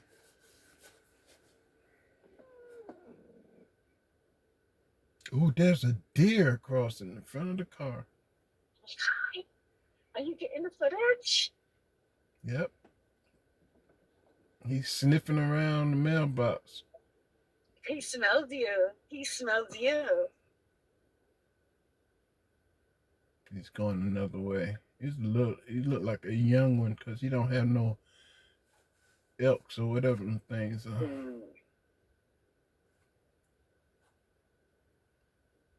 He gone about his business. Sniffing around. Man, it was all kind of deer too. Little deer, big deer, just looking at trucks. Us going left, right, left, right. How many minutes? It's 7:04 right now.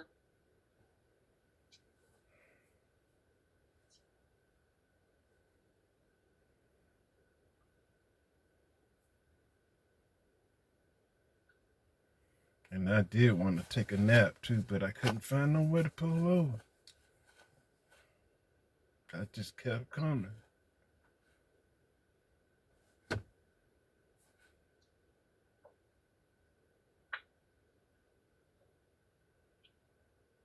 I know you're right. You know, people don't read. People don't read. They don't read. I got this big sign that on my paper it said, please do not put patient's name.